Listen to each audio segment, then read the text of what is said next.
Hey, what's up, everybody? Welcome back to Conversations in Pop Culture. I am your host, Andrew Davis, and before I introduce my guest, I would like to remind everyone that you need to support and financially support things you love, whether it is this show, my guests, Manga, or even corporate projects, because if you don't like that stuff doesn't get made. But enough of my PSA here. I don't want to bore you with all that stuff, and I don't want to be preaching. As I want to introduce my guest, who is a manga con slash comic creator, Tyler Carpenter. So welcome back to the show. What's up, man? How you doing? I'm good. I'm good. I'm excited to have you on. Obviously, I enjoy Girl with the Mega Fist Volume 2. I'm actually glad that you brought it back to Kickstarter and that you actually had the ability to get both volumes, because I am getting both volumes and it is going on right now. But before we really dive into Volume 2 and what the hell is going on with it, what is the basic premise for those hearing about this for the first time? Yeah, so the basic premise of the girl with the mega fist is the girl with the mega fist tells the story of Eliana, a girl who has been chosen by the gods to wield the powerful mega fist and is tasked to protect Earth alongside a partner chosen by the gods. However, the gods have chosen two twin brothers, in which she has to choose between the two which one she's going to take down to Earth. Is she going to choose the one that she loves, or is she going to choose the one that's more powerful? And as well, will they be able to, will they be able to defeat the demon god Baal, who's the mortal enemy of Earth? And so, yeah, that's the premise. It's a story about friendship. It's a story about fighting against destiny and questioning your belief system. There's a ton of action, ton of I feel like there's a lot of like slice of life moments where you just get to see the characters day to day. But in this particular volume, there's a ton of action. There's a 90-page fight sequence. Yeah, let's really talk about this, because obviously, volume one, we get introduced to the characters, we also get introduced to the premise, and we also get introduced to the fact that there is a lot of complication stuff going on where these three are friends. They've been friends for a while, they've kind of grown up together, and now we're starting to sort of see that a real choice is being made in that regard. And so it's fascinating. And obviously, volume one, in my opinion, sort of sets up the scene. And then volume two, we're now really getting into sort of the inner workings of what's going on. So, what is this like to really evolve, from volume one into volume two? Because I feel like volume one is sort of the honeymoon phase a little bit, where there's a Mm-hmm. little bit of a threat, but really in volume two, we're starting to see that there are real life choices about to be made. Yeah. No, that's a good thing that you picked up. Yeah, so with volume one, we really explored kind of like the dynamic of the friendships between Eliana and then the two brothers, Dante and Angeal. And we got to explore kind of like what her relationship was with them, what they all kind of feel about the situation that they're in, and their individual feelings. I mean, you have Eliana, who she's in love with Dante, and Dante is like, "I love you, Eliana." Um, and they've almost made like a pact to like stick together, but at the same time, they're also friends with Angeal, who's Dante's twin brother, and Angeal is training just as hard as Dante and is more powerful than him, but he has a girlfriend who's like, Eliana, are you going to split us up by you choosing Angeal? And so we've created the conflict in volume one. And now in volume two, what we've done is the volume two more focuses on Angeal, and kind of like his side of things. And what we're gonna see in volume two at the very beginning is Angeal. I mean, I'll just spoil the first chapter of volume two on your show. The first chapter of volume two basically has Angeal going up to Dante and is like, "Hey, listen, dude, I don't want to go down to Earth with Eliana, and I know the consequences. The consequences of me being the one who isn't chosen means I'm quote unquote banished. So I'm fine with you going down to Earth with Eliana." And because of that, he's holding back his power. We're seeing him try to play off as like the weaker brother, and he's like, I just want to be with my girlfriend Mia. I just want to be with my girlfriend Mia. And so because of Angeal's decision to like take a step back and go, I don't even want to attempt to be in this role.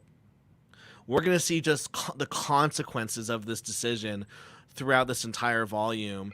And the goal of this book is, by the time that the reader gets to the final page of this volume, the characters that we knew from volumes 1 and 2 have completely changed, their belief system and their mindsets based off of the events that happen, in this volume.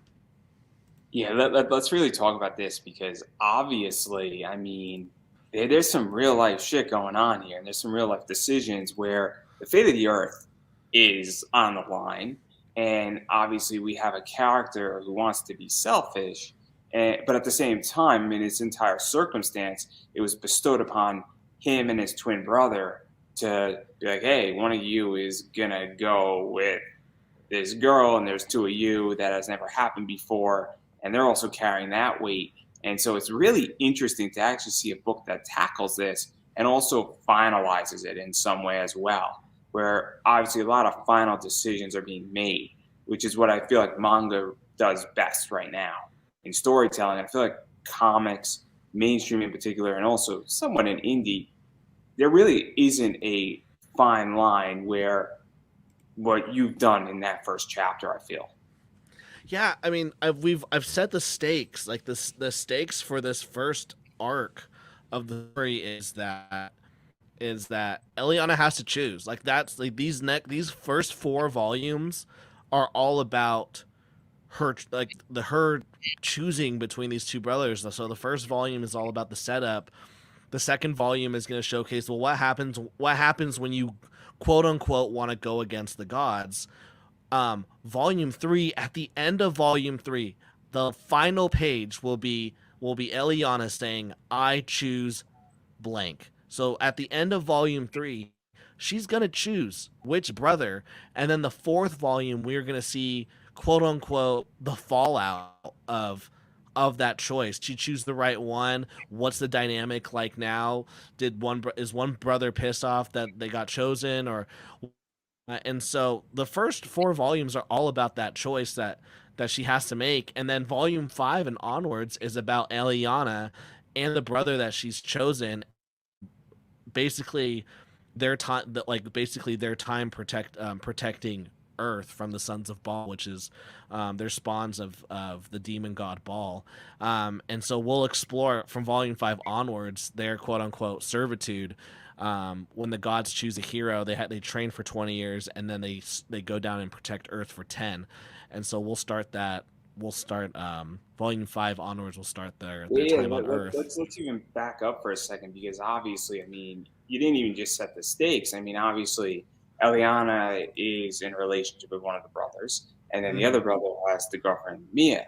And obviously, I mean, now there are real consequences. If everybody was single, there's still consequences. But when you are in a relationship, and even the fact that you know that you might be chosen and then it might break up and then there's resentment, and I mean there's just a box of emotions that can be unpacked here, not to mention that it's sort of hinted at that if you're in combat and you're training with somebody for 20 years and then you're protecting the earth for 10, that there is naturally going to be hinted at sort of a relationship that's going to form, whether that's a sexual relationship between the two heroes or just a protecting relationship or sort of bond. So what is this like? Because you didn't just set the stakes. I mean, you set pretty high stakes at Yeah, that, and that's what's so fascinating about this is that even if the story was just about this, versus them now having to deal with the Sons of Baal and preferably Baal at some point, gets interesting in that realm. That's what I really like about this, and it's very much manga. It's very much anime inspired, and it's a lot of shit to unpack here.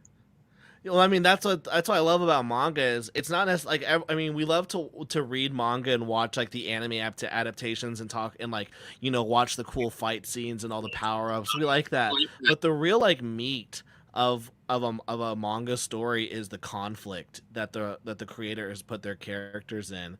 And you're right, like there's massive consequences that we've set up where if Eliana chooses Angeal, she's ruined she's destroyed Angeal's relationship with Mia.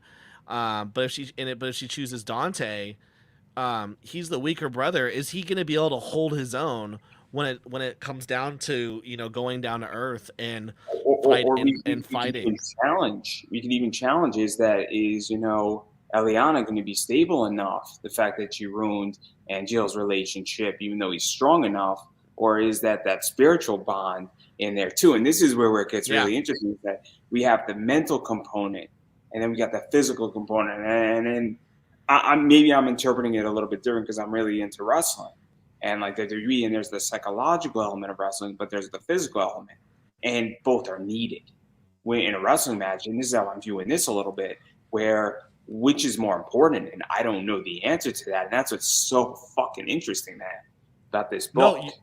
you're right on point with it. I mean, I've had readers go like, even if Dante isn't the strongest, maybe the bond that he has with Eliana will make him will make their team work well.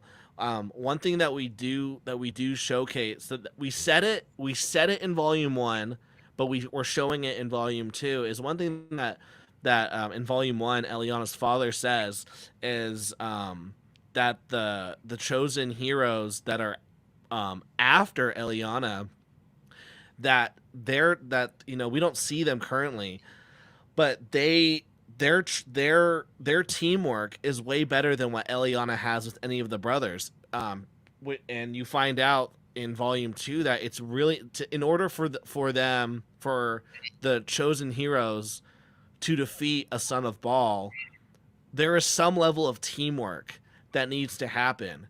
And so we will, in this 90-page fight sequence, we will showcase what it's like with with Eliana fighting with Dante, and then versus fighting with Angeal, and we will see the difference, of that, and that will continue as well in volume three. But there's also a ton of moments in this volume where Eliana's just crying because she's got the weight of the world. She's about to ruin her friendships. She's about to ruin lives. It doesn't matter what choice she makes. Something bad is going to happen on one end, and so yeah, we do take the time to have moments of the cycle, but we also explore the physical consequences of the choice that she has to make. Yeah, and it even goes further into this because I mean, no spoilers, but I just get the sense, and I'm going to take a stab at it. Um, I think they do okay in this fight, and they're still alive, but they get their asses handed to them. I mean, let's call a spade here, because there's a scene I know in the Kickstarter that says they need more work or something to that effect. And so it is crystal clear, I think, that while they survive the fight, and whatever this fight is, I'm not exactly sure, but they survive it. But it's crystal clear that these three individuals are not ready to be deployed down to Earth anytime soon. And you're I'm being no, generous here. no, you're ab- no, I no, you're absolutely right. That's a good hint. Yeah, this fight's going to be very intense. There's massive consequences to this fight, and yeah, what this is gonna what the goal of this volume is to showcase is is like how crucial it is that Eliana choose someone, because because the people who are training her, they know if Eliana chooses one of the brothers, that was the big dilemma at the end of volume one. Her father's like, if she chooses one person right now, they can spend the rest of their training period training one on one, and they're going to be powerful. Whereas because she's been training with two people, she's like spreading her resources, thin, and it's a master of some is a master of none, and that was dilemma. That was the dilemma at the end of volume one. It was like she's got to choose someone right now. And at the end, the Guardians were like, "We don't now. Let her choose when the time is right." And at the end of volume two, we're gonna see that she really needs to make this choice. She's really gonna need to make this choice, and that choice needs to be ASAP. Yeah, no, because it's interesting, and obviously, I mean, there's going to be fallout there. There's going to be hatred, and then there's going to be complications. And there's also going to be the idea that did she make the right choice? And it's not that, she chooses one of the brothers, even going into volume 3 and volume 4, and when they get deployed down to Earth. I mean, there's probably going to be scenes where she's like, I should have chose the other brother, and it really just creates this whole complication and then resentment and the bonds and all. It's really just a beautiful concept, and it's a beautiful problem. It really is a beautiful problem, and it's a writer's freaking I like that. dream. I like how you say that. It's a beautiful problem. I like that. I No. like that It's kind of version. like if you have two great job offers and they're both great job offers, you have a great problem on your hands. I mean, Uh huh. that's what this is. I mean, and it's because it gives so much ability to write it a certain way. And I don't think that from a writing standpoint, I don't think you can make a bad writing choice with this, if that makes any sense. I mean, I will say I know that I have a feeling that I have a feeling that the end of volume 3 that I will have some people going, I think she chose the wrong person, and I'm going to have to do some damage control and be like, well, I've hinted that she was going to choose the person the whole time. I So if have your you thought solution that for you. Just ready. give him a cover, and whoever doesn't get it, just give them a cover. That's funny. I'll have a phone call system. I'll be like, "Yo, let's all vote. Who does she get?" And we I'll change the Will it be text at the 15 end. cents? Will it be 15 cents? Yes. We'll You know what call it I'm like a referring to, right? You yeah. know what I'm referring Yeah. to, right? I mean, I think no, we won't let we will, if I let the readers choose, they chose the wrong person, I would have to completely rewrite my story. Like I know who she's picked from day 1, and that like everything that from that choice builds off of the rest of the story for the next 16 to 20 volumes. we all know she's gonna pick Mia. Clearly, right? Yeah, she's just gonna go. I don't need the two guys. I'm just gonna go for Mia. Exactly. I dig that. That would be brilliant. I would give you mad props if you did that. I'd That'd be be like, funny. yeah. So many things. But even still, what is this like for you though? Because obviously, I don't think you hate the twin brothers. I think you like both of them equally as characters. But obviously, you gotta. We're not killing one of them off. No, so so they're banned. So they're quote unquote they're banished, and so what that's gonna mean for them is that at the end of volume 4, Eliana and the chosen brother, they're going to go down to Earth to protect. The other brother who didn't get chosen, they also have to go down to Earth, but they're quote unquote not allowed to use their powers, and they're not allowed to socialize with anyone. And so they're sent to an isolated area. Um and so they're still in the story, but they have all of these quote unquote rules that like bound that they've been given. However, something that happens in the volume 4 makes it so that the readers can still see what they're doing. In a sense, I don't want to spoil any more than that. See, this is where I'm going with this though. Is that obviously, as the writer, when you kill off a character, right? It's always sad, especially if you like those characters. And sometimes in TV, a character leaves, but they don't kill off the character because I'll give an example: Law and Order SVU, right? They didn't kill off Stabler, and now fast forward 12 years later or 10 years later, Stabler's back into the SVU universe, and everybody's thrilled. And so, what Mm-hmm. is that like for you as a writer, knowing that you're not killing off one of the brothers, but obviously that brother who didn't get chosen is still in the story, and well, anything could happen. You know what I mean? Yeah. Well, I mean, like the brother who doesn't get chosen, they still play an like a massive role in the story. Like they're not gonna be gone. Like they will have regular appearances in every single arc. Um, So it's like Survivor. They're on Exile Island. correct. And I can't say why, and I can't say how they're going to be brought in, but there's something that happens For in volume Tribal 4. Council, right? Huh? For Tribal Council. No.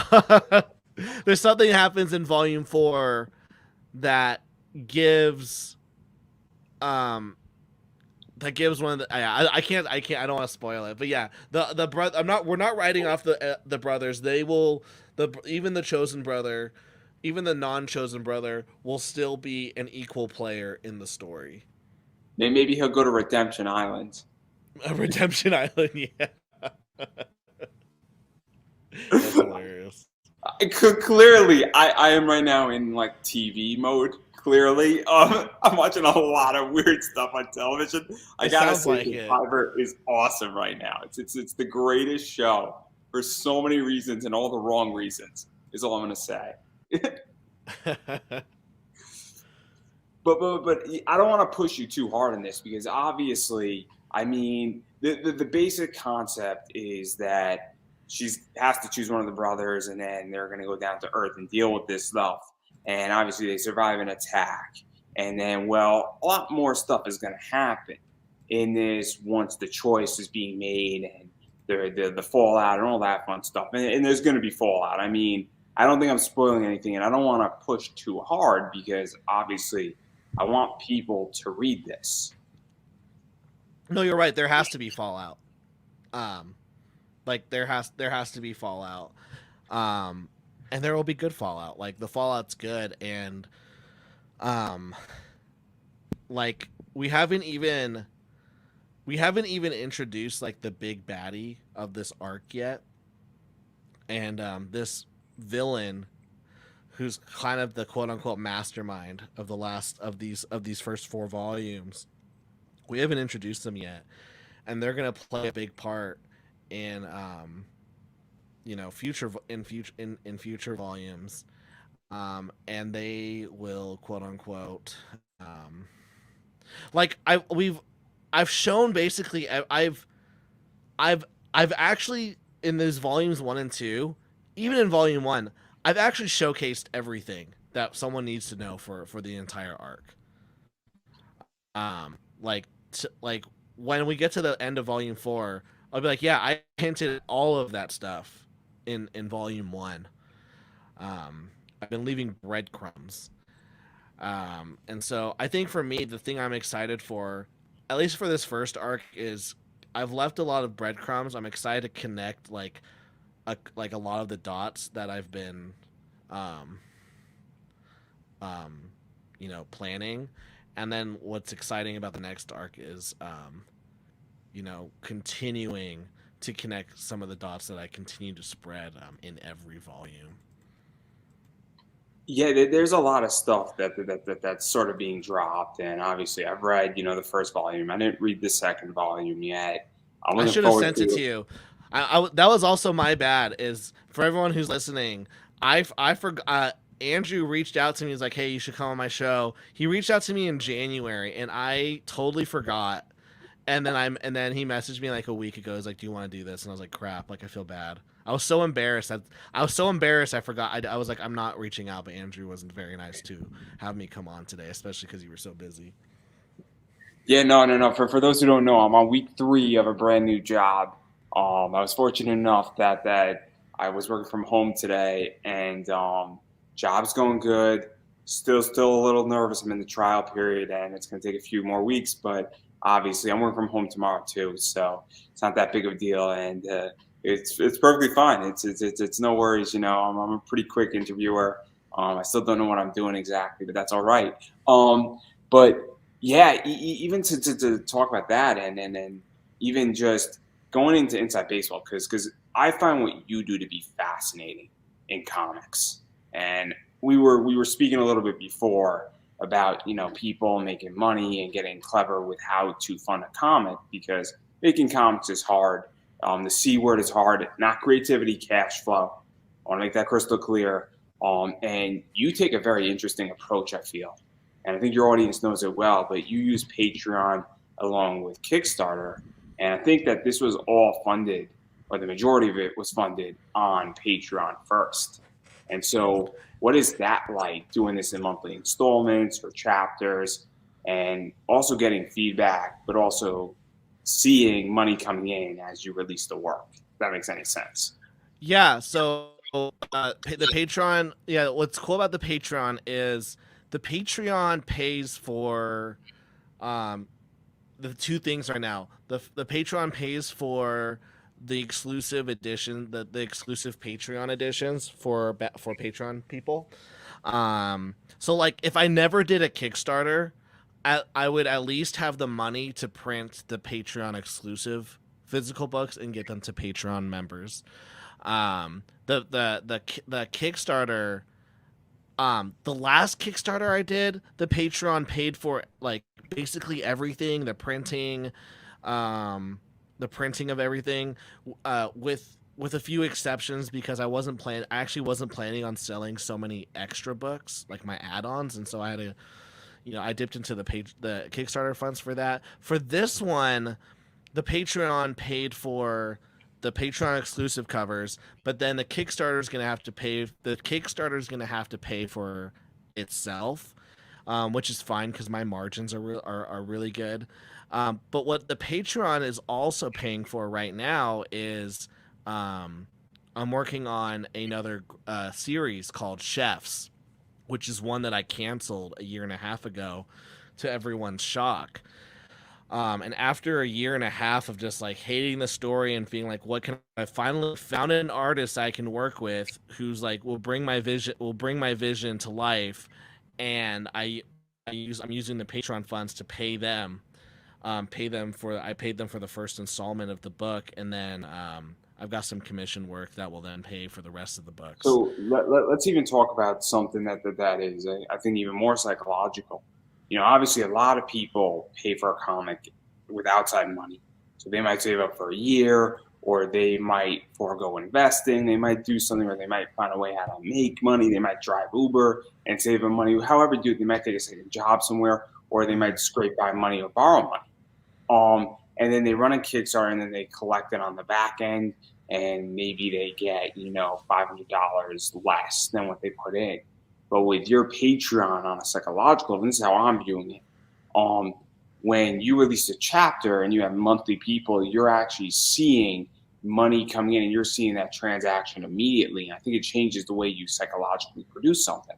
It's kind of like if you own, a deli, and you make a sandwich and somebody pays you for your sandwich right then and there, you see the inner workings of the business and you recognize it, and then it makes you work harder. And so what is that like for you? Because I think that is a very healthy thing when you actually see that your work produces money. I don't know if I'm explaining that No, well, yeah, but well, it brings peace, that's for sure, because you definitely get scared. Like whenever you run a Kickstarter, you're always like, is this thing gonna make money? And so what's nice is when I go into the Kickstarter now, I'm like, I'm fine, because if even if I was to get zero monies, which is a great word, I'll still have the Patreon money that I can then print the book and mail it to my Patreon members, and I still have a book. So, I'm fine with that. There's this sense of comfort. I have never spent my personal money on any project of mine. I have always, if I make money in comics, or if I need to spend money in comics, I use the money that I made in comics to spend money on comics. So I've talked about the story a lot. Um, People are always like, Taylor, how did you do 15 issues of hiring an artist? 15 issues. So that was my series Demons, and I said, and they're like, how did you afford that? Like you were working at Old Navy, and I was like, I didn't use any of my own personal funds. I I would draw I would draw 3 pages of comic work for someone, which would then get me enough money to pay for 1 page, 1 or 2 pages off of Demons. Um, and then sometimes, and so basically just by being able to do that math, and I like the first arc was paid just by me drawing other people's comics. So I've drawn a lot of comics. I've drawn a lot of pages for a lot of people. Um, I think one of the best moves I made is I did a graphic novel for someone. They paid me 10 grand to do the graphic novel. And I was able to use half of that on some projects, and then the other half I wish I could keep, but that other half we had to use that for to to pay for our baby because those things are expensive. Um, but I've always like been like if I want to do a comic book project and I need the money, it needs to come from comics. So like like this week, like even this week, I needed $100 to send over to my artist for chefs. And I'm like, I don't have $100 right now. And luckily, I had someone message me and they go, "You still do um, video trailers?" And I go, yes, I do. And I scroll through our messages. I did one for this gal in years ago for $20, and I was like, yes, I still do them. I do it for $100 now. And she was like, I'll see if I could do that. Comes back a day later. She's like, yeah, I'll pay you $100. And I'm like, sweet. $100 gets sent to me. I make her trailer. She's like, thank you. I send that $100 over to my artist. And so the nice thing about what I do is that I don't pull out anything from my personal money, because that's when things can get. That's when I think personal. That's when I think things can get really stressful. So if I don't make the money in comics, then if I don't have enough money in terms of my comic business, then I'm not going to do certain projects or hire certain See, artists. that's interesting because in my eBay business and full disclosure, I mean, I run an eBay store, and obviously I had seed money that started it up, so it's a little bit different. But when I'm buying stuff in my eBay business, it's nothing from my personal thing. The business is self sufficient, Mm-hmm. so I go through periods where if I don't sell anything for 6 weeks, I'm not buying anything for the business, if that makes any sense. Yeah, But yeah, yeah. if I sell 20 grand in 4 months, obviously I take a profit, you do your math, things like that, set aside money for taxes, and then I might have 6 grand that I now have to buy comps. Now I'm not going to go crazy and spend that 6 grand, but I have to over a series of time, spend that 6 grand to buy new merch to replace the old merch. And so the business is self sufficient. And while I might have invested over, 8 years, maybe 10 grand, I have a self sufficient business now that doesn't require any new capital, allows me to take a distribution. And I think this is a big problem right now in comics. And I think it's a big problem in life in general, but I think in comics, I think that if your book costs you 6 grand, that's your seed round. And then I see people keep on having to invest more money into it and more money into it. Yes. Th- And They how the don't fuck break you think even.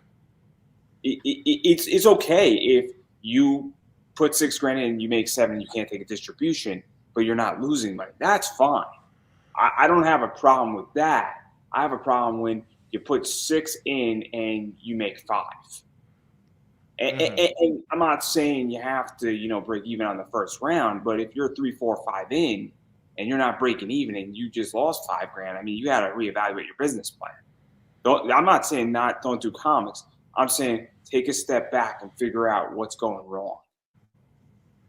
Well, I think a big problem is, and I was talking with this with on another show last night, is that you have a lot of creators and they're very selfish in terms of how they make comics. They don't think about it as the business. They don't think the business side, and so they go, "I want this artist."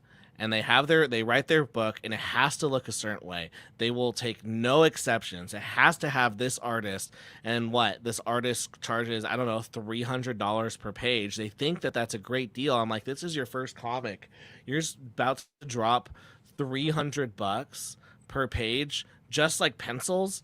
And they go, yeah. And I'm looking and I go, how long is your comic? And they go, oh, it's 20 pages. So I'm like, already you are 6 grand in just to do the pencils of your comic, and then colors, and then inks, and then I'm like, by the time they're done with production, they're looking at the production of their 20-page comic being eight to $9,000, and I'm just like, okay, now you're doing a Kickstarter, you need to make around 20 grand to get your money back. You need to make at least around 20 grand to get your money back after like Kickstarter takes their fees, after printing off all your product. Um, and when it's your first project, I'm not seeing first time creators hit 20 grand. And It's very so rare. It's very rare. it's very rare. And so I mean, I've been doing this for 5 years. I finally went over 8 grand. And so there's a part of me that's like, could you have maybe done this story with a different artist who would have charged less, upfront costs would have been smaller, and then maybe you can work your way up to get to this, I don't know, $300, I don't know, artist. I mean, It, it, it goes to cost analysis. And this is the problem. And I'm actually working with my friend's a mathematician, and we're trying to figure out a formula because it really is a mathematical problem. And so people, I feel, don't do cost analysis on their books. And they don't do cost analysis with printing, with page rates, with covers, and they also don't associate with risk because you could have a book or a cover or an artist that's a 30% risk or somebody who's a 10% risk. And I think it's a real issue. And then, look, this isn't an easy math formula and it's going to take a while, but I think it is mathematics when it really comes down to it. I think people don't understand that this is a business and that everything is cost versus, risk. And so I think Mhm. that's the problem. I mean, look, if a cover artist is $100 or $150 and that's the difference, I think that's a little bit of a different if you're selfish in that regard, if it's $50. But when we're talking between 3 grand and 9 grand, that's a lot of fucking money. That To, is a to, to, lot of money. if it's three to Well, four $1,000 and you want to be selfish and you can eat the $1,000, I think and that artist is that much better. I think that's a fair discussion. uh-huh. But you're right. I mean, I think like comic creators, they would save themselves a lot of time and pain if they opened up a spreadsheet.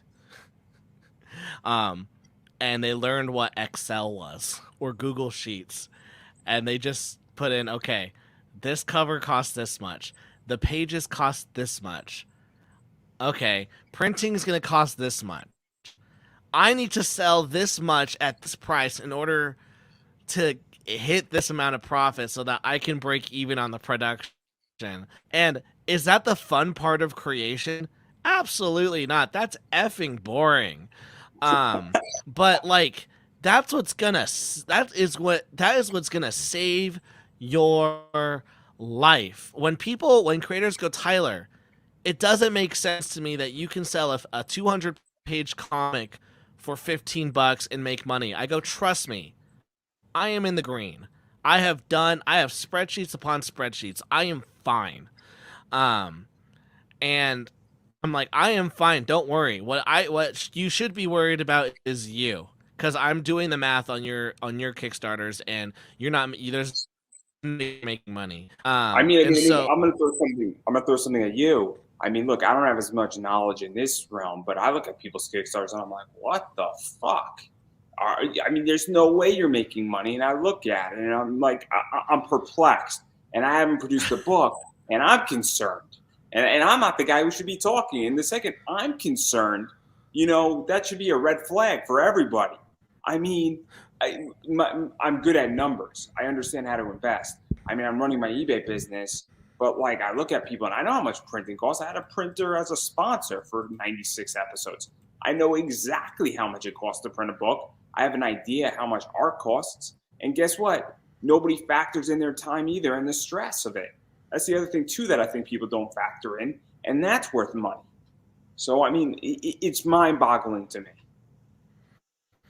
I mean, here's the thing. I think one thing that we don't do in the comic community. I mean, we shouldn't, by the way, but we look at campaigns purely on how much they raised.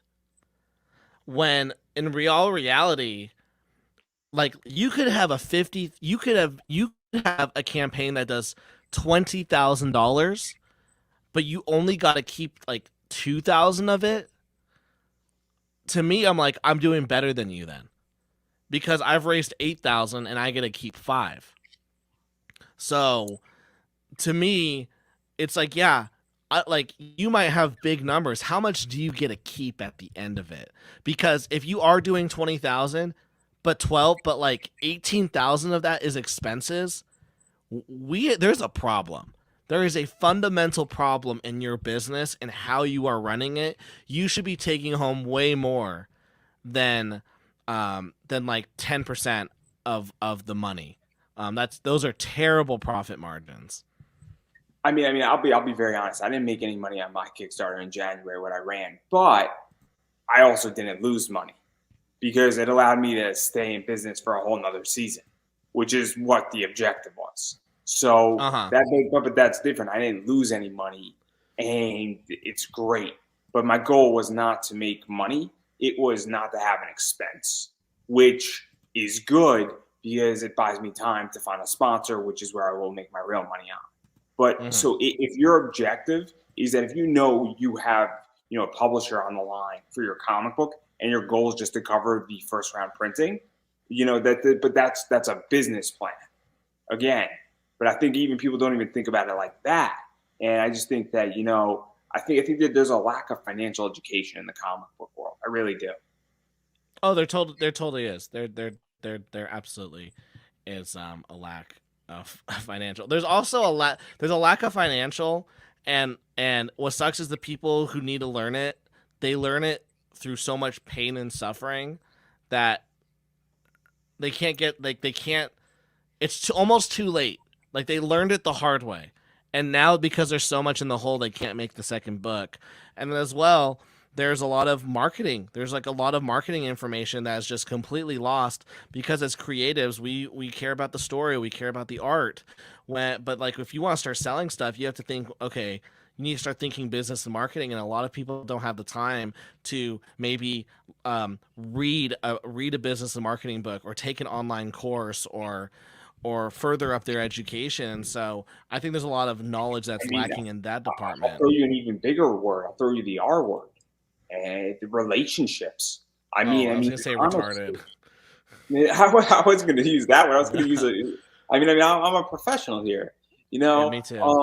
But relationships. I mean, seriously, if you want to get on my show, I mean, there's 4 ways how to get on my show. I got no problem saying it. Look, you notice if you really want to get on my show, I get booked and I get a variety of guests on my show. You got to figure out what I want. I mean, look, if you really want to get on my show, why don't you say, hey, yo, you got to buy me a coffee? Look, let me throw you $5. I like your show. Better yet, why don't you say, hey, I could accommodate your schedule. Hey, let me send you my book. Hey, I got 4 friends who might also be helpful. Let me introduce you to some people. And I think that's the other thing, too, that people have forgotten that I want something and you want something. Let's try to get each other what we both want. And I think that that's a thing when we go to That podcasts. that that is an inch. That is, and I'm with you, dude. I am with you. That is a very which, by the way, we have 6 people here. Make sure you guys all sub to Pop Anime Comics, to Andrew's channel. That is something though that people don't want to hear. But I'm with you, dude. Whenever I have like a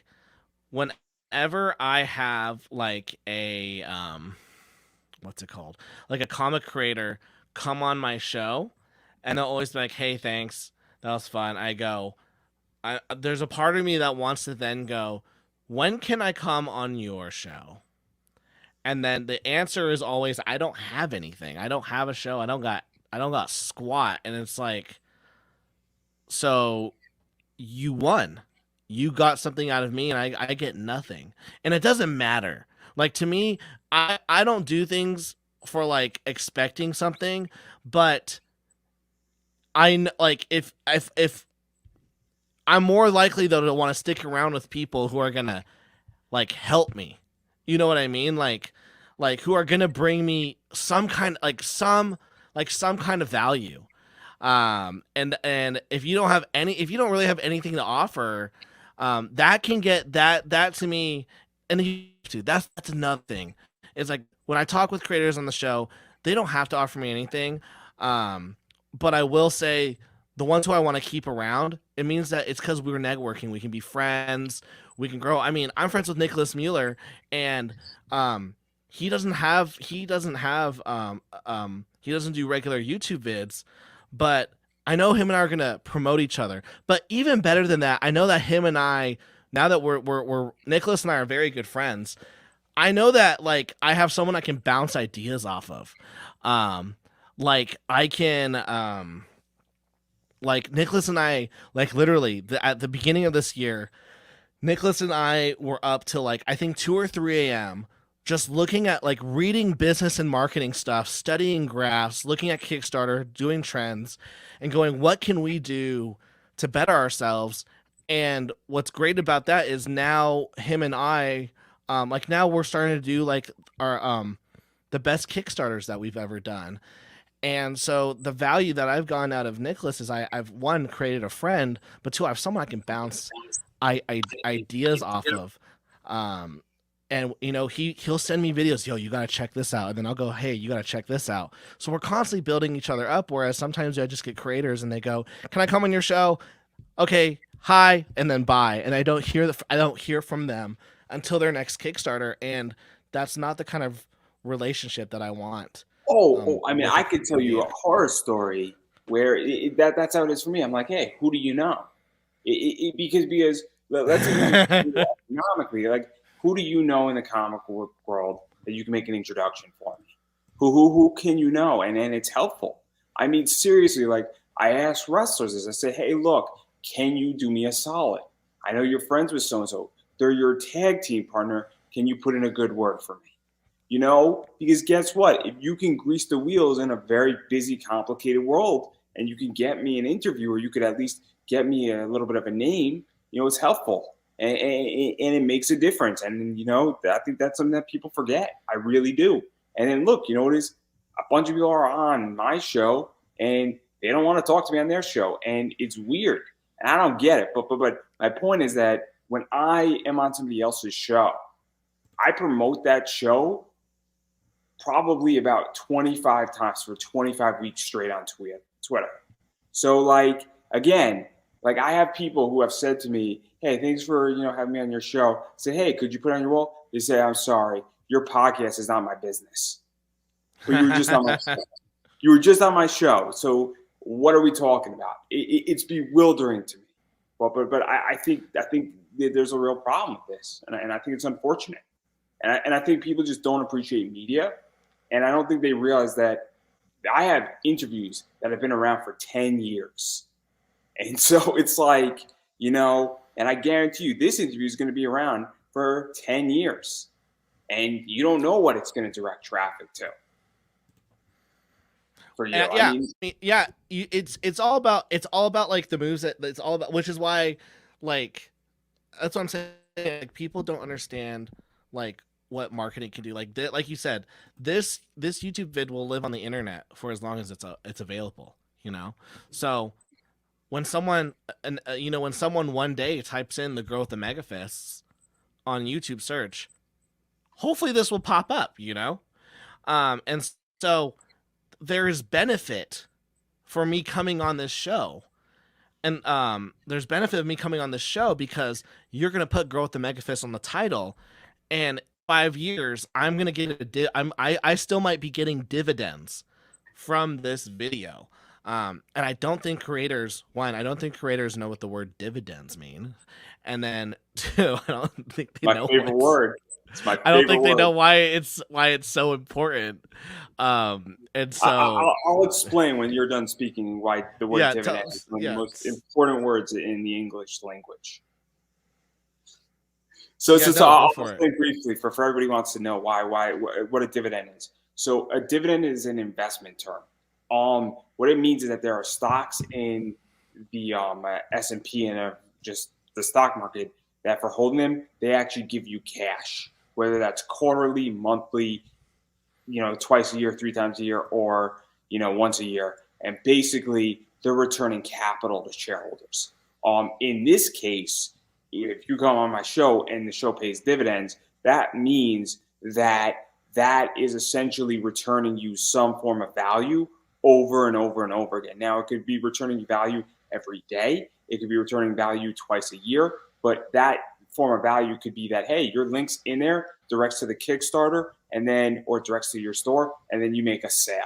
And so I don't think creators understand how valuable an interview is. And it doesn't matter what it does today. It matters what it does, I think, 5 years from now. I have interviews that have done, 9,000 views. I have interviews that have done 800 views. And guess what? As you're also in my show, you might be right next to a pretty prominent voice actor or actress or a wrestler or somebody. And guess what? You're going to get traffic because of that.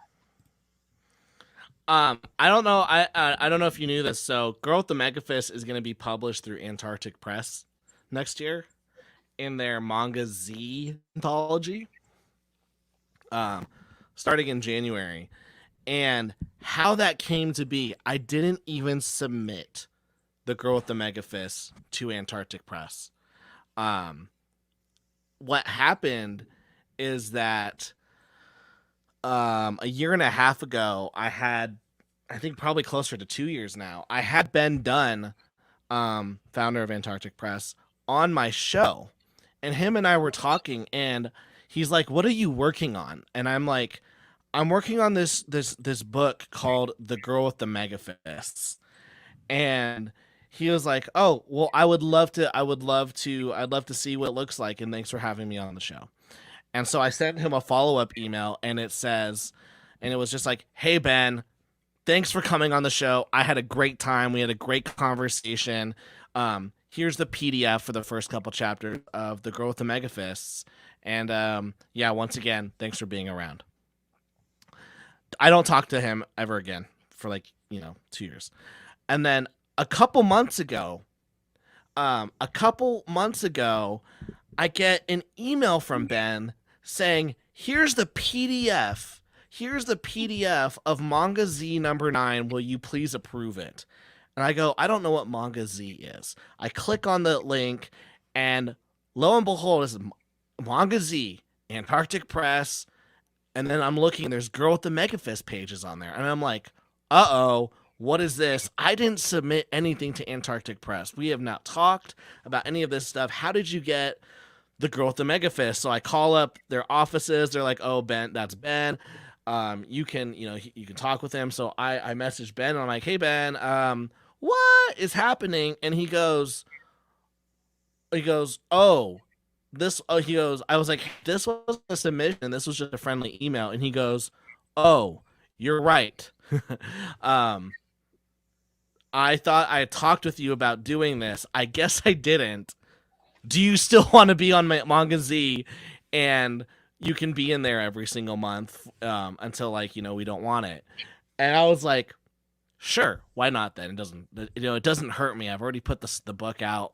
They're only going to put it in 8 to 10 pages every single month of my book. So yeah, why not? I've got 400 at this point." But what the point of this is I can now say I'm published through Antarctic Press. It's going to be in Diamond. Those were two goals I never really had, getting published by Antarctic Press or getting published in Diamond. But now I can say that I am published through Antarctic Press. I can now say I'm going through Diamond, and it's all because 2 years ago I did a 45-minute interview with someone, and it just so happened that I accidentally got rewarded 2 years later for something that I did. I'll tell a story too. So I had somebody on my show, and I'm not going to say who it is, but they were talking about their book, and then a director saw it, and now they are actually producing and in the process of producing a film, and there's real investors and there's real money involved. I want this. If you're listening, person who does kind of stuff that Andrew just said, hi, my name's Tyler. Andrew's so great. Andrew's just fantastic. And yeah, Girl with the Megafist would be a great TV show, and anime's popping. So call me if you want to make some real money. But if somebody's director, the same director is watching, the point is that they came across the interview and they reached out to my guest, and now there's real money involved. You know, you wrote the screenplay, and then it's not a joke, and that thing might be done in 2024. And so now it's weird because things pop up, and I don't think people really understand necessarily what an interview does and who's watching it. I mean, it's complicated because certain things trigger algorithms, and I think it's a real issue that creators don't understand that. Look, I mean, I have 462 subscribers on YouTube, but obviously somebody saw something like, oh man, this is cool, and then well now somebody is basically writing a screenplay for a movie with real investors. So it's weird, it's complicated, but relationships, guys, the R word.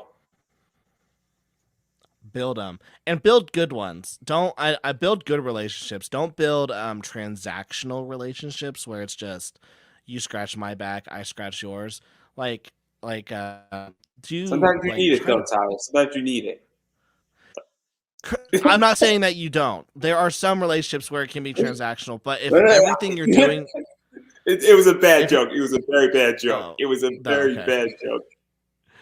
Some people, but like, yeah, like I think there are some times where it's okay to have a transactional relationship, but I mean, it's always best to like not if you're constantly expecting something from someone, I can see that hurting your business at some point. Yeah. I mean, I was just making a really, really bad, dirty I liked joke. it That's though. not the point here. Yeah, I thought it was funny. But obviously, I mean, it's really interesting, and clearly so. And also, when you build relationships and you're on people's shows, and I'm just gonna say it, you know what it is? Actually treat people who are interviewing you and helping you out and pushing out your shit. Treat them nicely because it goes a long way. It goes a long way in a lot of ways. Pleases and thank yous. And hey, I really appreciate shooting me a message, shooting me a gift of something is always good because it actually shows effort. And I think that's the other thing too is that if somebody shoots me a gift of like a little hamster chewing a carrot after our interview, I'm like, oh, that's kind of funny, or something relevant, right? And it's just like also as well. Do you want to be invited back on? Like, if I was like the whole time, like, hey, what's up, Andrew? You're a piece of shit. You suck. And then we do our show, and then a week later, hey, can I come back on? You're gonna be like, no, I didn't like you. I didn't like our interaction. That sucked. That was a horrible interview. That's the thing. I interviewed somebody, and I felt like I was pulling fucking teeth out of them, and it was hard. And then you know what it is? I reached out to them. I was super swamped. I didn't feel like having them on, and then I skipped one of their books, and then I came back on, and then they were responding to me, and they were being playful in like their response to my interview. And I'm like, I'm a fucking professional show. Like, don't if I'm asking for it, don't ask 15 questions when I send you my booking link. I have a booking link for a reason. I don't want to be the secretary and the booker. I send out a Calendly link because guess what? I have shit to do. Don't ask 15 questions and don't be playful with me. I'm not in the mood. We can have a good time, and obviously you and me are being somewhat playful right now, but don't be playful when I'm trying to book an interview. It's just it's a pet peeve of mine. Real quick, Delicate Art has a question. She says, as far as submitting things, would you guys ever? I think I would like to do a one shot first. To answer your question, Delicate, I think if you were to submit a one shot to a Antarctic press and say I want to get into their Manga Z line, because they're always looking for submissions. What's great about their anthology series is that if it's a one shot, it's a one and done, and I think they're more likely to take that if it's like, I don't know, maybe 10 or 12 pages. I think I think that'd be a great idea. Worst case scenario, you can use that comic as a lead magnet for something else in the future. Also, what sometimes happens is that I mean, they got like Jungle Comics, they got Exciting Comics, and I know that somebody who did Green Tempest, I know that was done, and it was done in a very short print run, but now it's being broken up in an Antarctic press book. So that's another thing too, is that sometimes it's done the opposite way, where you might do a comic and then it might be broken up into 3 parts. Yeah. And anthology. So that's not there's nothing wrong with that either. And I've seen that. And again, I'm not on. I haven't produced a book, but I've just seen it as a consumer. No, you're 100%. But yeah, so getting back to you, in which that obviously the long tangents are fun on this show. And work is going to really be rough tomorrow. My commute from to the kitchen table is a tough one. Those 30 feet are really rough in the morning. Okay. I love working from home. That's all I can say. But what is this like for you? Because obviously you're doing an American manga, Mm-hmm. and I think that's something that is also interesting. Where for you in particular, I mean, I don't know how big manga is on Kickstarter. The only other manga that I bought that's an American manga was Shotgun Samurai, and I interviewed the guy twice, and he's great, and I can't wait to have him on for a third time because it's a brilliant Oh, book. Um, the quaff, yes, Donkey but Madness. he did that, but it's like Dashel or Danshel something, right? I don't know. I know he goes by the quaff No, I don't on think that's Twitter. him. I think that might be somebody who was working with him. Okay, fair, yeah. But Um, but it's associated, yes. But you know the book I'm talking about, right? yeah. I think this is very interesting. I think that I'm currently positioning myself in a good place right now because I foresee more and I'm not even foresee, I'm seeing it. I'm seeing a lot of comic book creators going, this manga thing's big, I should jump on it. Um One thing that I had the benefit of is I had that feeling already like a year and a half, 2 years ago. But what I had a benefit of as well is I grew up reading manga and drawing manga and anime. And then I was like, oh, I want to do comics. I could never get my style right. So when I came back to doing manga aesthetics, it was very easy for me to pick up. And so for me, I think I'm in a good place right now where there isn't a lot of manga on Kickstarter, but I think that we are going to see in a few years a lot. And I can then say I'm one of the OGs. But as well, what I'm seeing as well is that those who are trying to do quote unquote, I like how Mrs. H says it, Amerimanga, or I don't know, just like American manga, is that they treat American manga still like a comic book. And they're treating the business like a comic. And to me, I'm like, you can't do that because the manga fans Yeah, are completely different. And so that was one of the big reasons why like I think Shotgun Samurai was $25. Um was it was 25 20. It was 20 20. bucks. And for me I'm like I need to get mine down to 15. Ideally I'd love to get my book to 12. I just couldn't do it. So because of the paper crisis, the paper shortage. So The goal. let's talk about this a little bit because I'm a big Crunchyroll guy. I was Sony is clearly taking a big bet on it. For those who don't know, Sony bought Funimation for 100 mil, and they bought Crunchyroll for about 1.2 billion. Um, and there's a reason why. I mean, anime is bigger than ever. It's only going to get bigger. We are at the impetus. This is the first inning of the anime revolution. Yes. Apparently, Sony is cleaning house from Funimation. Um, there's a lot of things going on. And I don't know how well aware of you are on the anime side, but it does affect the manga to some degree because it's just Crunchyroll owns a fuck ton of manga shit too, apparently. So yeah, I mean we're at the golden age of this stuff, and it's the first inning still. I mean, there's a long game ahead for manga and anime right now. Correct. And so for me right now, for me everything I'm doing right now is how can I position myself. Um so like right now with like how I'm treating my YouTube channel, I'm trying to treat my YouTube channel um way different right now. And it's very like I want a viewer to come in and go, this is how you make manga, this is manga that you should read. Trying to change up the books I make are very manga aesthetic. The girl with the mega fist, chefs, very manga um, aesthetic. As well, I'm then going, okay, now how can I get my books into every person's hand without having to use Kickstarter? Okay, let's do my online store. My online store does around anywhere from 100 to $500 a month right now, which is good and which is bad because this sounds like this. I'm very grateful, by the way, anytime someone buys something from my online store, but it means that I have to fulfill the book. It means that I have to be in my basement, get a box out, get the bubble wrap, get the book, get my label maker out. It's just a pain in the butt. And so it's like how can I get people?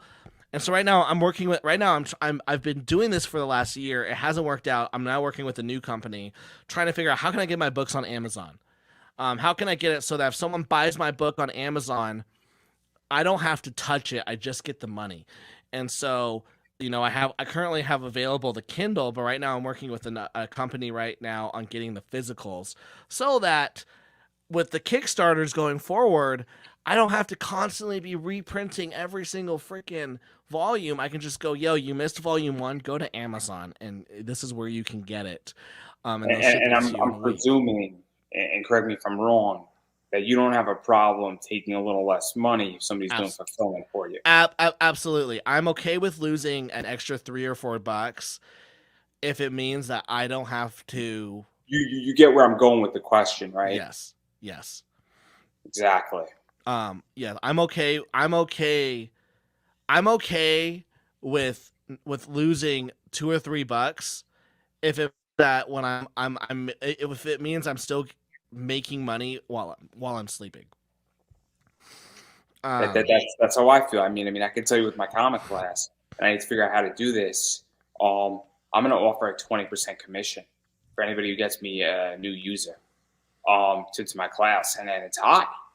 Because guess what? I mean, it's worth every penny. It's worth every penny. mhm. Because again, I would rather make. I believe in the concept that I want to share wealth if somebody brings me wealth, right? And so if somebody can make my life easier or get me a new buyer, backer, or sponsor, they should get a piece of it. Because when you share wealth, people want to do business with you. I like that. I like that. I don't have the same like you're very I don't have the same financial mind like you or skill set in that matter. But I think what you're doing and what I think I'm doing as well is we're also trying to educate people. And I think and you're educating people based off of the experiences you have. I'm doing the same thing, and I think at that point, if you can educate people, people are gonna want to stick around with you a lot longer because they see the benefit um, of keeping you around. I mean, if I say, hey, I learned how to do this from Tyler, you know, I can then go, yeah, like my goal, honestly, when it comes to a lot of things I do is can I can I be the YouTube channel, at least with my YouTube, can I be the YouTube channel that I wish that I had had when I started making stuff? And so that's one of my goals. But yeah, going back to the whole manga thing, you're right. Like we are in the inning number one, and right now it's like, how can I position myself correctly? So it's like, how can I get the books out to everyone? How can I make the most books? A lot of creators they cannot push out the amount of volume that I'm able to. Next year alone, I'll be putting out 3 graphic novels. This year, I put out 3 graphic novels. Every year for the next 4 or 5 years, I will be pushing out 3 to 4, like 3 graphic novels. Um, and so when manga finally hits that indie scene, you're gonna get these people who are like, oh yeah, so and so has a volume 1, and naturally when it comes to reading you want to binge, and you're gonna be like, oh well, there's no volume 2, whereas they can find me and go, he's already on volume 10. If he's on volume 10 in the indie scene, he must be doing something right. And so yeah, right now my goal is just to I put it in my Patreon post today, suffer in happiness. I'm okay with working stupid hard this next 2 years if it means that it's going to set me up going forward. I've worked stupid hard for the last 5, and I purposely set myself up very, very well. But I'm also very private about it.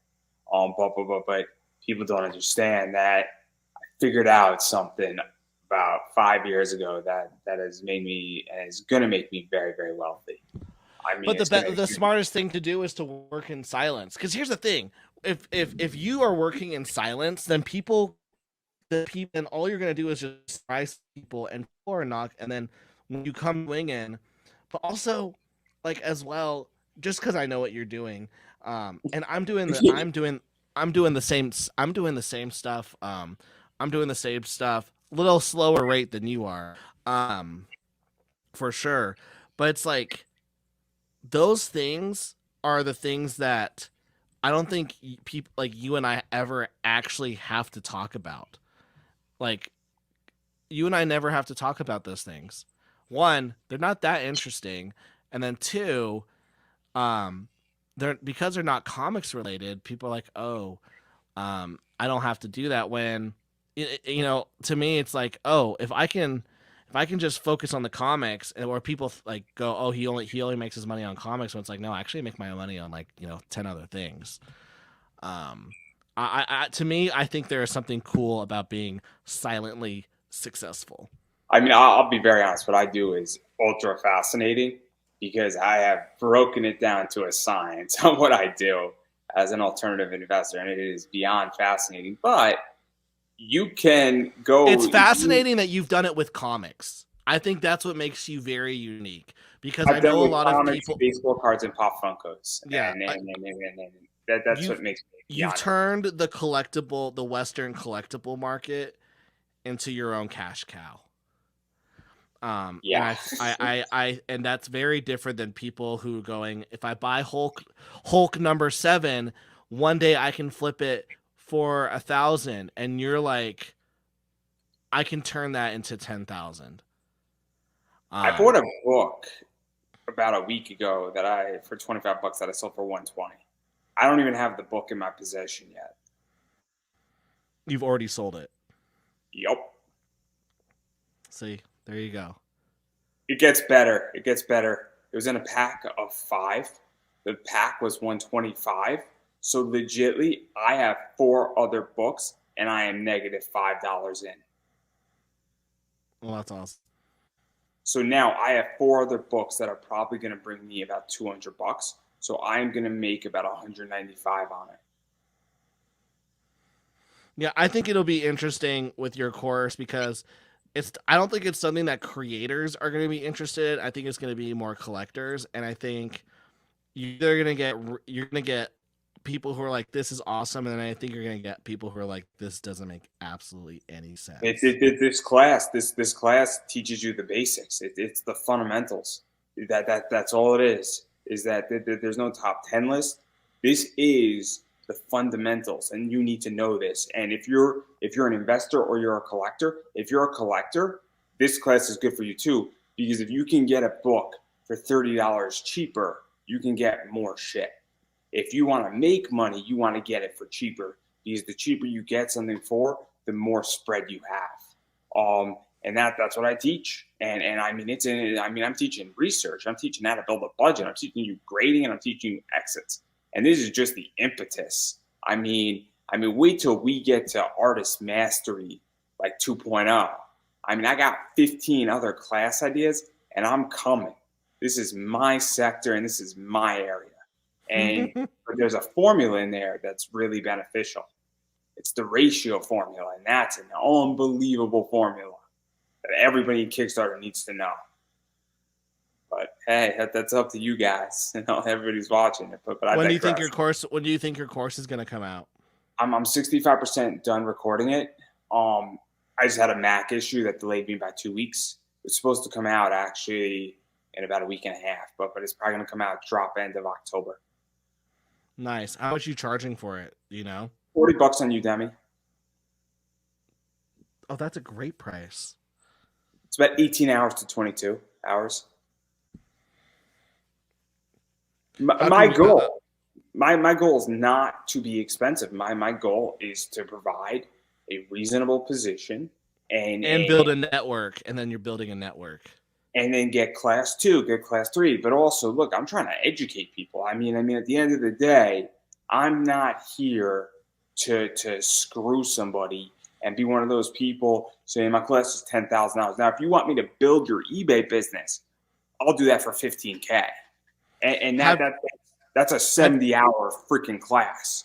That's have you live. thought about doing, not through Udemy, but doing it through like a paid Discord channel?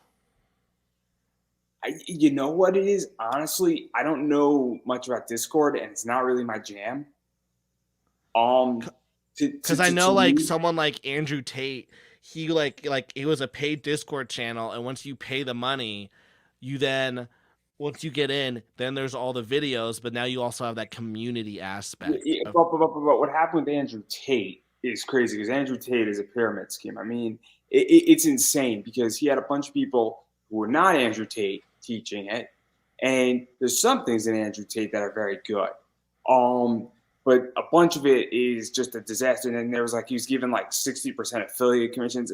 There's a lot of stuff at Andrew Tate. Now, technically, what I probably should do is I should put it on ClickFunnels, and I just don't want to pay $100 a month. That's the whole thing, is that I want to do this with the lowest cost. Not to me. Udemy takes a percentage of it. They don't charge me a fee. That's why I like Udemy, because Discord is just going to be a pain in the ass to put it behind a paywall, and then censor it, and then and also the community thing. If I want a community, I'll just create a private Facebook group with the invitation at the start of it, and I'll do it that way. And that's probably what I'm going to do, because that's also easier. That also gives me more data points. But if I was really smart, I would build it on ClickFunnels. But I don't feel like spending $1,200 a month, not a year.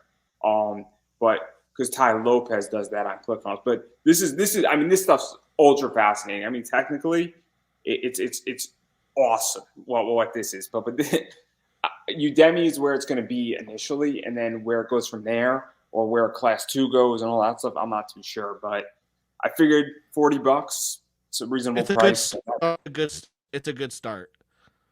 Is putting it on It's also Udemy. the idea that, look, it's enough money that you have a stake in it, but it's not gonna, I guess, destroy somebody, if that makes sense. Oh yeah. I mean, I I did a I paid for a course. It was $800, and I was like, luckily I got a ton out of it. But if I didn't, I would have been like, what the f? I just lost $800 off of crap. So yeah, no, I think $40 is I mean, I is a bought I lot of bought value. classes for $40, $50, and I was like, I got half of it was good, half of it was bad, but I've gotten stuff out of it. I bought classes for like $15. Obviously, I think $40 for where I'm at and what I'm doing, and it's going to be great. But that's the whole point, is that I want to educate people, because look, I mean, I'll tell a story. You might have seen this. So Tyler, how familiar are you with graded books? Not very at all. So I'm gonna ask you a question, and if you don't know the answer, just let me know. So you know, if you have a signed CBCS book, do you open that book to get it graded by CGC, or do you leave it alone? Oh man, I have no idea what anything you just said means. Okay, so there's two grading companies, and this is such an interesting story. So CGC, when you get a signature on a book, they have to witness it. If they don't witness it, it gets a green label. So some guy had some CBCS books that were graded, witnessed, they were great. He decided to open them up and send them to CGC for them to get graded. And then, because a CGC book gets maybe $50 to $100 more per book.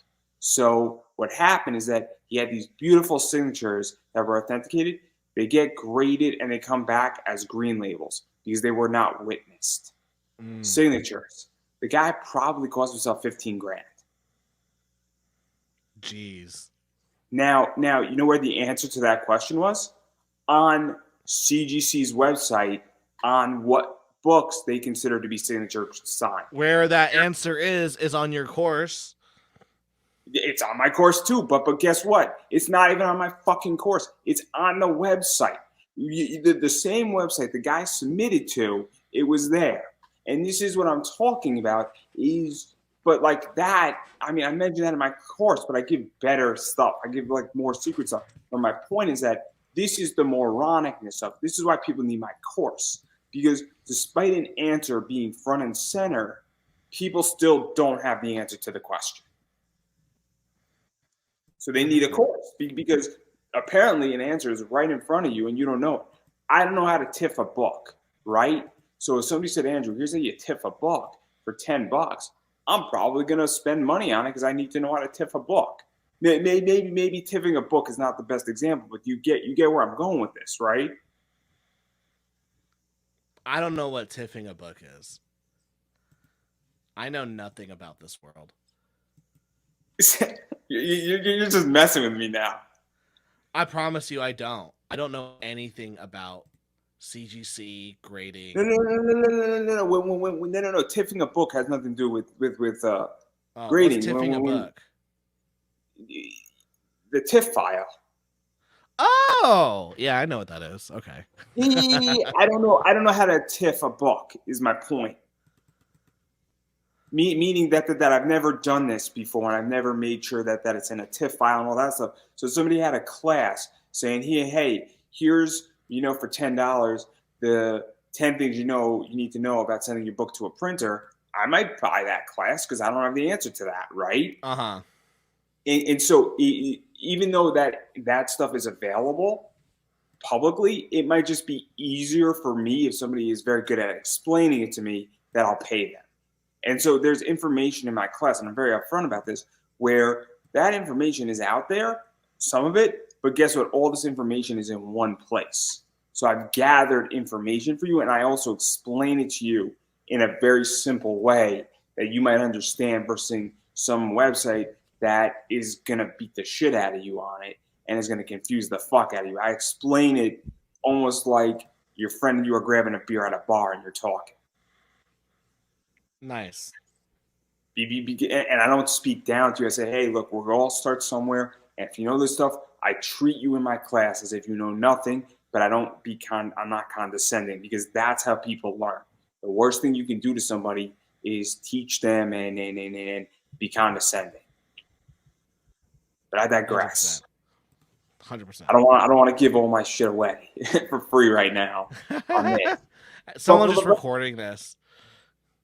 No. I mean, I give information. Every other week I talk about comics and I give my thoughts on YouTube on a separate channel, and that's all free too because I believe in free education as well. And honestly, if somebody asked me a question, I'd probably give somebody an answer. If you shot me a DM on Twitter about a comic and said, "Hey, I know you're busy, Andrew, but hey, I got a question about this." Like I've had people call me up in Walmart. Like I'm shopping around. Like, should I sell my book? And I had somebody legitimately have a $21,000 book that they were getting $7,000 offers for and call me up and say, what do I do? Mm-hmm. Like again, I spoke to the person for like a half an hour and I was happy to. Because again, it doesn't cost me anything for the most part. This was grateful. Actually sent me a gift card too, which was nice. That's that relationship stuff right there. Yeah, but getting back to this, I would rather talk about manga. Because this is way better. This is not supposed to be about me. This is supposed to be about you. This is not Draw and Talk. In Draw and Talk, we talk about everything but the book. On this show, we're supposed to talk about everything about the book and nothing about the rest of it. So clearly, this has become another Draw and Talk episode by Tyler. Hey, we're just having a silly goose time. That's all that matters, man. Yeah, right. It's gonna be like my highest live streamed episode ever. Actually, it's not. The Dawn Mateague and JP Roth episode was pretty high on the list. That thing did really well, but that's because it's Dawn Mateague, and I love Dawn Mateague. She's so good. And JP Roth is great too. Two amazing women. But anyway, I digress. Yeah, so you got like 20 plus volumes planned. Yeah, dude, I know literally every aspect of this story. It's all planned out to the T. Obviously there's some like portions that I'll probably like rearrange and change, but for the most part it's very set in stone.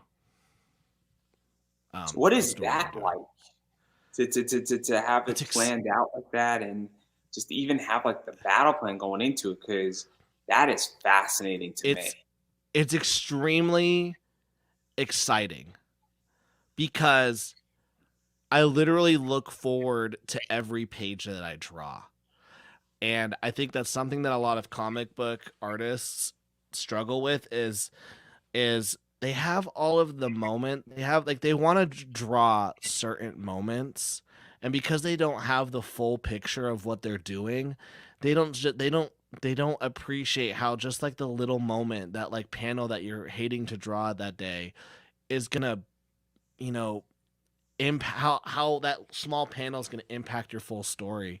And so for me, knowing that I know how the story is going to end, I just get so excited with every page because I know I'm one step closer to getting like to the next volume. I mean, right now right now I'm contracted by Band of Bards, which is a publisher, to draw a graphic novel, Coins of Judas, which will be out next year in comic book shop.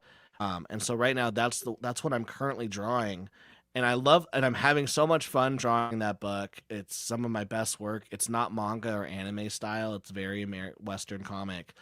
But gosh, I would be lying if I didn't say I just want to get back to drawing the girl with the mega fist. Like, I am itching to get back into that world. Um, I'm anxious to start volume 3. Like, I want to.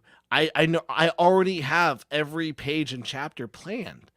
So it's like I'm like, get me in here. Like, I feel like I'm on the bench, and I'm just like, coach, put So, me in so, the so game. what is that like? Because obviously, I mean, every once in a while, like sometimes I take 2 weeks off from the show, and even in those 2 weeks, I'm like, oh man, I really want to get back to interviewing. I want to get back to doing like certain guests and certain people that I'm excited to have on the show.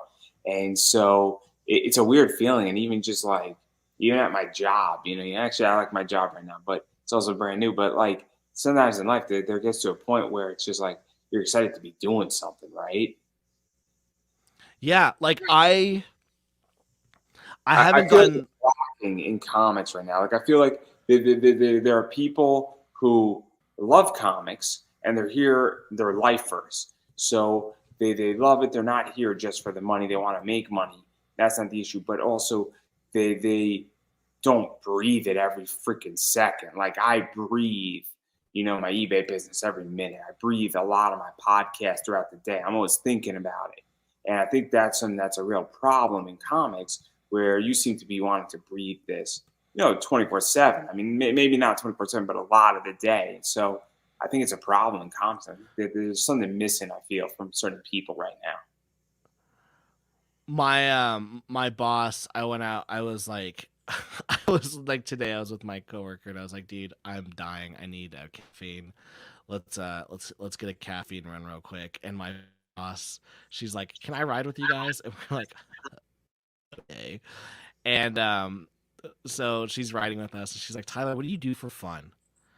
And I was like, what do you mean? She's like when like your wife is doing something, or and the kids are all down, what do you do for fun? And I'm like, I'm working. And she goes, no, like, really, what do you do? And I'm like, no, I'm working. I'm downstairs and I'm working. She goes, well, what about like playing? Like, don't you like play video games and whatnot? I'm like, yeah, I play for like 20 minutes a day, maybe. Or I play probably in total like an hour's worth a week. And she's like, oh, like my son plays like 4 hours a day. I'm like, yeah, I don't do that. And she's like, oh, do you watch TV? I'm like, no. And she's like, what about movies? I'm like, occasionally. And occasionally I'll watch a TV show. Occasionally I'll watch a movie. Um, and she's just like shocked. And my coworker that I'm with is like tells my boss, he's like, Tyler wakes up at 5 a.m. to start his day so he can either go to the gym or he can start drawing, and then he stays up till 11 or 12 working on his comic book business. And she was like shocked. And you're right, it's like, I if I'm not drawing, I'm either working on this online, I'm working on these courses that I'm making right now, or I'm working on a YouTube video, or I'm writing a new script, or I'm working something in comics, something comic book related, something that has to do with the Draw and Talk comics business. Um, and so, in terms of the girl with the mega fists, I'm constantly breathing that story. I'm constantly thinking about it, constantly doodling it on papers. Um, and like I have, like, whenever I'm in meetings at work, I just have a sheet of printer paper, and I'm just doodling like moments that I'm excited to draw See, in the this is book. interesting because the thing about me is that, and this is just my impression of you when you're talking about it, is that I don't think people realize how hard people work until conversations like this occur. And it's the idea that, and then just I'm reflecting into my own business when you're speaking, you know, I don't think people, I'm not working the same necessarily like you are, because a lot of what I do is thinking. So I'll be watching a television show, but I'm saying, okay, cool, what is this book going to do? And I've also been doing, my eBay business for so long that I just get a gut feeling. But at the same time, I'm always thinking and say, hey, how can I promote it? What is going to be the next thing? What is going to be coming up on this live stream that I need to look at? And, it's so interesting. Even just the understanding of how hard somebody works for something. And I think people just don't appreciate it. And Or I think, yeah, what were we saying? well, I was gonna say as well, if I'm not doing something in terms of like execution, I'm then in education mode. Like, I try to make sure I read a book a week, not a comic book, like a business and marketing book. And I've got like this notepad, and I just, every time I read a book, I fill up a page of this sketchbook of like, these are the things I learned. This is how I'm going to implement it.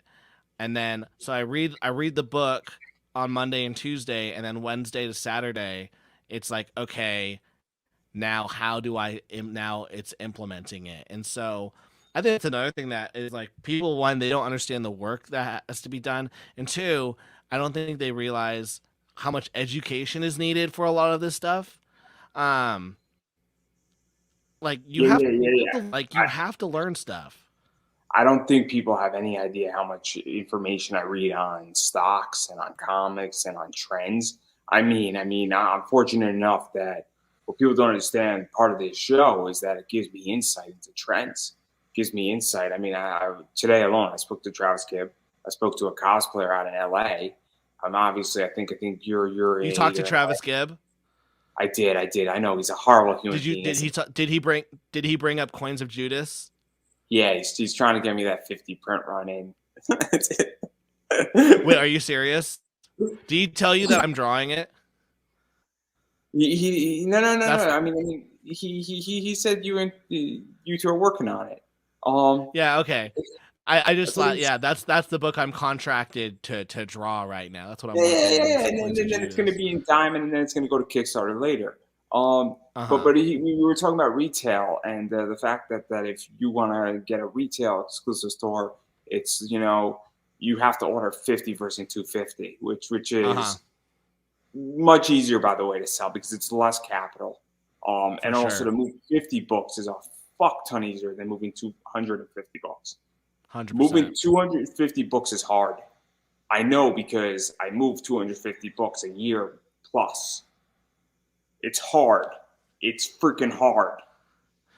Like, what's great about that number is because, yeah, if any retailer wants a retailer exclusive cover, and we're already doing like 4 or 5, it's like the amount's great. I'm going to order my own retailer exclusive cover. It's going to be a Rock Comics exclusive cover I might. that you can I mean, only if I'm get. allowed to, I mean, I'm thinking about it, and if I'm allowed to, I mean, it'll be good for me on an eBay level because it's exclusivity, and exclusivity is king.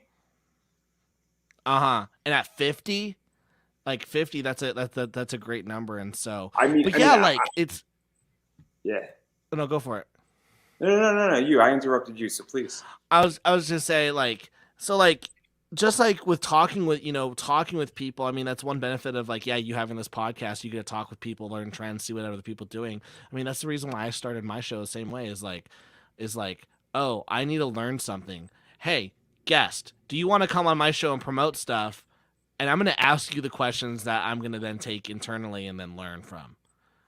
Um, and so I just think that I think a lot of creators they don't realize how hard it is. They don't realize how long it's going to take them, and then as well they don't look at like the opportunity cost of if I watch the Obi-Wan Kenobi series on Disney Plus, I've now lost 10 hours that I could have implemented something that will make me money forever.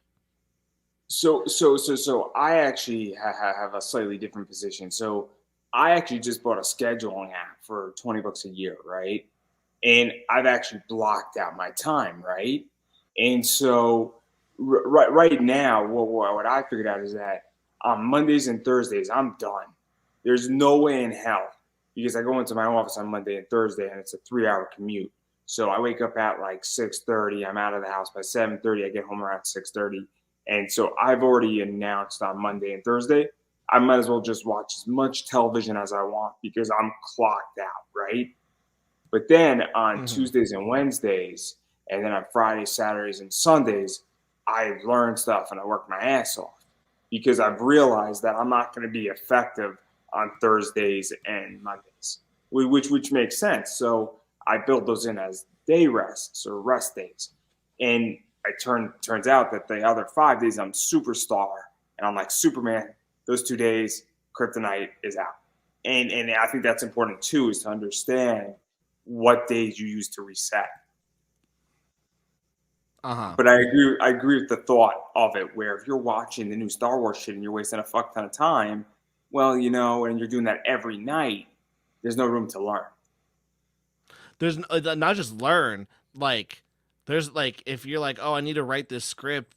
And you're like, "I have no time," but then you tell me you had time to watch Kenobi. I'm like, "You did have time. You just chose poorly. Like you chose to do the wrong thing." I mean, when people go, "Tyler, how do you draw a 200-page manga in 4.5 months?" I'm like, "I have my head down and I'm drawing. There's no other way I can't give you any advice. There's no tips and tricks. There's no secrets. Tyler, how do you draw 100? How do you draw 200 pages in um in 4 months?"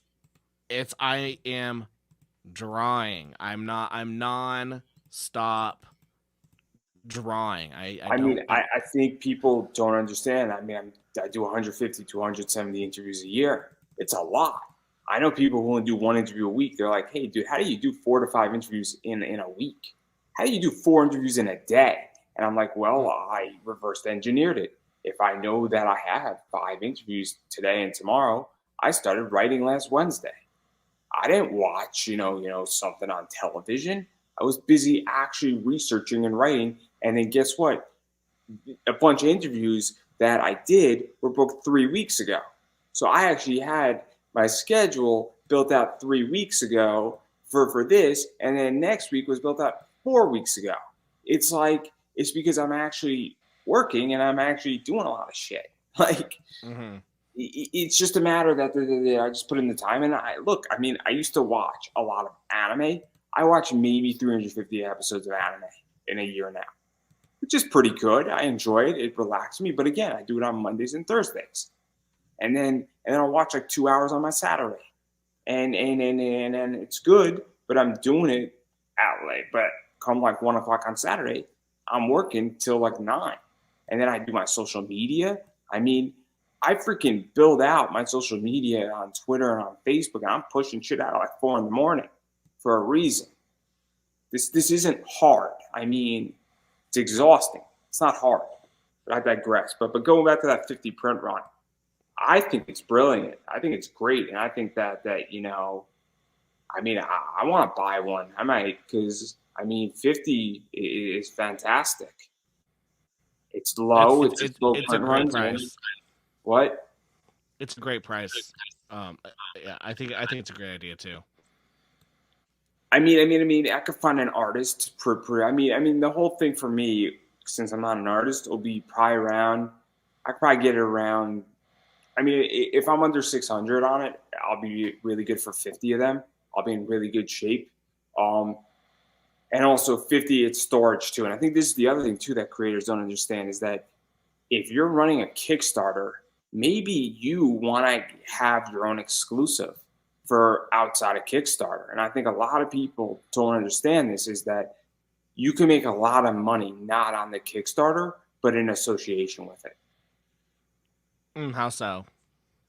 No. So for instance, you could have your own variant that is not available on the Kickstarter of that book. So that if you have a Gotcha. book, and I think a lot of creators don't realize that, or you could have almost a con exclusive book where doesn't have a name on it, but you just sell it at cons. And so now you have a driving force so that when you go to a convention, you have a book that's exclusively only sold at that table. And it's not sold on your web store, it's not sold, and it can only be bought at the con. And it's more special, and then you can upsell. And I think this is something that people forget. My favorite thing, we spoke about this the last time, was that I have a lot of merch on eBay. So people come in sometimes in my eBay store looking for a $10 book. And then I'm like, hey, look, by the way, I combine shipping. Let me know if there's anything else. I can give you a good deal. And so somebody came in looking for a book that was $20, and they wound up buying $300 worth of comics because I was combining shipping. I said, hey, look, let me know. We can work something out. We can make a deal. You make me an offer for this price. And the person was like, I need all these books, and you're going to combine shipping, but I upsold them. And I think that's something that creators don't understand either. Yeah, no, that's another thing I've been very interested on is how do you get. So Brian Polito just did. I'm about to invest in some tentacle brushes. That's funny. Is that Brian Polito just did $500,000 on his last Kickstarter, and the average backer spent $160. And I did the math that if I, using my average, if I did the same amount of backers as him using my dollar average, I would only make $97,000. So that's a massive difference. Same amount of backers, but he makes 500,000 and I make 97. Well, let me ask you a question because this is actually relevant. In order for us to actually truly calculate this, we need to look at his last 3 Kickstarters, and I'll explain why. Because let's say that his last Kickstarter he did 400,000, and the one before that he did 300,000. What that tells us, and the backer number grew, and the price grew. That tells us he did something that is very important, where he grew his backer and he grew the value of his backer. Because this is one of the problems that I think people in Kickstarter don't understand is that you could get 4 times your backer, but what if your backer value decreased? That means that you have a problem, right? That means that if they were spending $10, now they're spending $8, but you went up by more. That's sort of a wash, right? Yes. No, absolutely.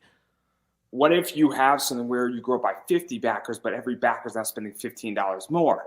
That's not, you might say, oh, I only grew by 50 backers. No. You grew by 50 backers, but you created more value. You have a more valued backer. Mm-hmm. And that's something that Brian Polito has figured out. Where, and look, I don't know what the last one did, but I think the last one did less. And I'm not knocking him, and I hope that nobody interprets it that way. But it's very important on a number level that, so for instance, on my campaign, I think I did like $817 or $27. If I come back to Kickstarter for a podcast, and I do 45 backers, and I do $1,000, and the average backer spends $25. That's progress, right? I mean, I think my average backer spent $22. So now we're getting to a point where even if I only increase by $3, and so my question to you with your Kickstarter, and we don't have all the data, is what you want is you want more money and you want a higher valued backer. If that makes any sense. No, yeah. No, and that's where you have to go, okay, what can I do to get that, you know? I mean, I look at like right now with the Common America campaign, they have less backers than their last Common America campaign, but their average backing dollar wise is more. And it's because they're providing more value. And so for me, it's like, okay, how do you get more how do you get more people to spend certain stuff? And that's how do you get higher ticket items? But you can't just have higher ticket items. They have to be of value to the person.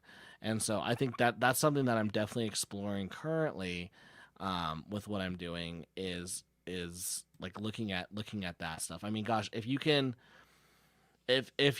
sell one item to one person every single month for $10,000, you're golden. And so look at my deal with Mixum, right?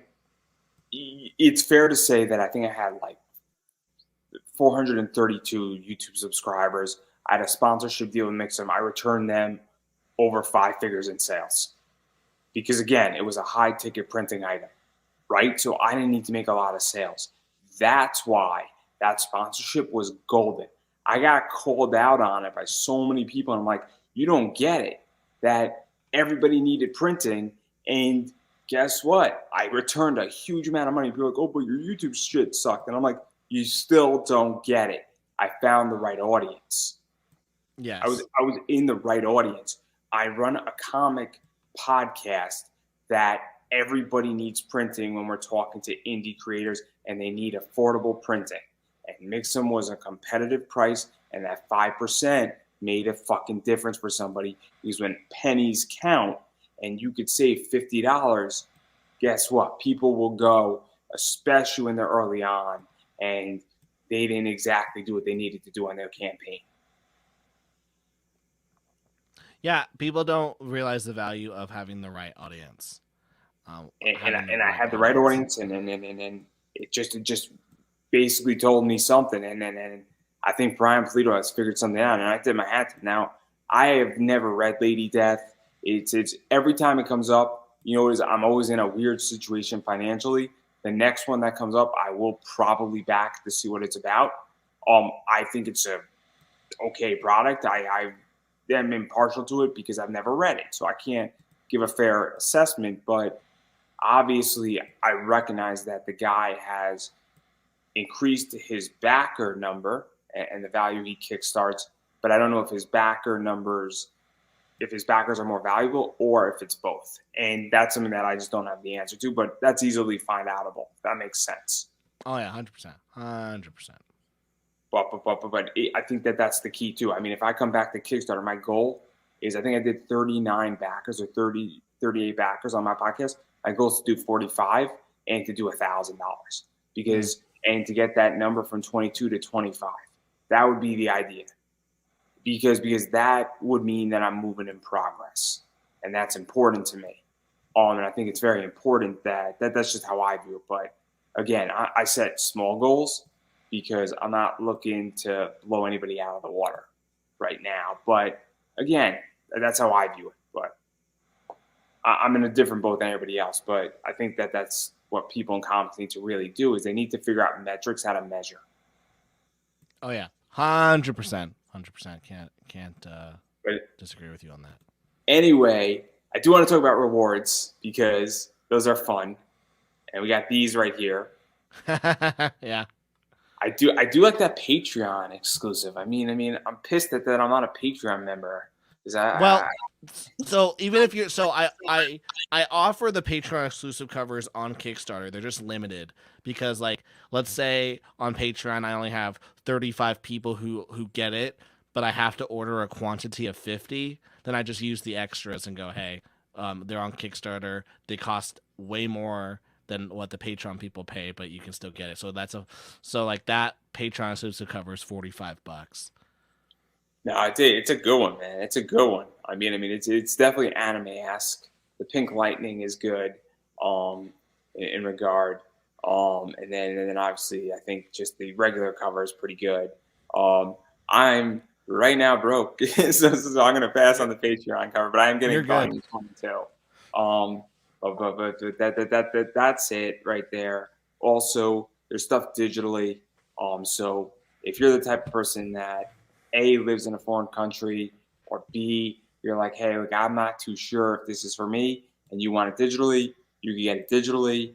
Um, and then you could pretty much get any combination. So if you already have volume one, you could just get volume two. If you don't have volume one or two, you get both. And pretty much any combination. Or if you want to get people a bunch of Christmas presents, you could pick them up a copy of this book as well. And I'm pretty sure you're open to add-ons, right? Yeah, there's a shit ton of add-ons. And then there's the acrylic stand, which I don't have a picture for, so everybody's gonna have to deal with that problem on their I own. know. I made it. I had to the night before. I was like, crap. I normally add. I normally buy the perks that I do beforehand, and I having this new baby. We had a second child, and so I'm like, I am so unprepared, and so I threw up this campaign like last minute. Um, and I don't know how, and so I had to make a mock up of the standee. So that's what's out there in that regard. So you can get one of those things, and then there's some combo packs, and then there's some other stuff going on as well. I have it all. I have it all written, because I know that you got the draw and talk everything bundle. So pretty much everything from draw and talk. If you want it, you can get it. You got the mega pack volume two as well. And so there's just a lot of stuff in that regard. Also, there's a ton of add-ons. This right here, My Life as an RPG, which is a good one. I read that one. Um, there's this one, Chefs Volume One. So there's that right there. Is this the standard cover, or That's the standard cover. This is also this is the canceled version of the series. So this is the one that I canceled 2 years ago, and now I'm rebooting it. So I don't know where this is gonna fall into. But it's not canonical. But you can basically kind of see this as like this was Tyler's first iteration of the Chef's universe, and now he knows what he's doing with it so? going So forward. what is the one on Patreon then? Is that That's also that's just that. That's the Chef's as well. so? Is Chefs just getting rebooted and it's gonna figure out a new realm? Yeah, yeah. So like the problem, yeah. So like this Chef story, and it's actually not to say that this can't ever be canon. Um, the Chef story that people have already read, the one that you just showed, it takes place like 6 or 7 years after like the origins of all the characters, and so like they're already like in their world established heroes, and then like we're gonna go the story, and so the reboot is starting from the very beginning and just going, this is the origins of these characters, how they met, and how they create the team and whatnot. So I don't know where the Pasta La Vista comes in, um, at all, but right now I just go, hey, I've got copies if you want them, take them. And then there's this right here, which is cool. Oh yeah, that's the Patreon variant, which it's funny. I sent Ben Dunn a bunch of artwork, and he was like, "Hey, I'm putting this on a Manga Z cover," and I'm like, oh, like, dang it, like, okay. So there will be the graphic novel variant, and then there will be a floppy version of that with that cover. Yeah, And I then got I there's got it all. I got it all, man. I got it all for you yeah, right here. there's the prestige cover of Volume One. And then 15 and bucks. there's this right here too, which is Demons. The omnibus. So if you want to pretty much get the 370 pager, there you go. So pretty much anything that you want that you've done can be obtained essentially from my understanding. So if somebody wants something and you have it and it for whatever reason it's not listed here, I'm sure that something can be worked out. Yeah, like there isn't like these are all the like I've worked on so many books. These are the ones that I'm like I'm proud of people looking at and reading them and associating my name. Like I someone a couple weeks ago was like, "Hey Tyler, I found you on Tapastic," and I went, "Oh crap," because I have a book on there. And then someone was like, I found one of your books on Kablam," and I'm like, "Oh shit," because those are like really old works that like I'm like, please don't ever look at this. So Isn't there like another one that was like a sci-fi thing you did?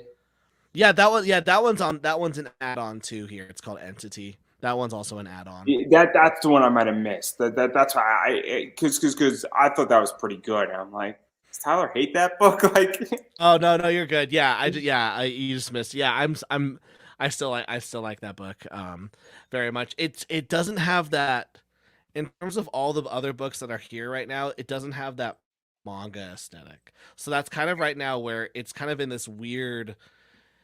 I like it lives in this really weird realm of my stuff because My Life as RPG has a manga aesthetic, Demons has a manga aesthetic, Girl with the Mega Fist and Chef's manga aesthetic, and it's like, and then there's Entity, and it's very Western style.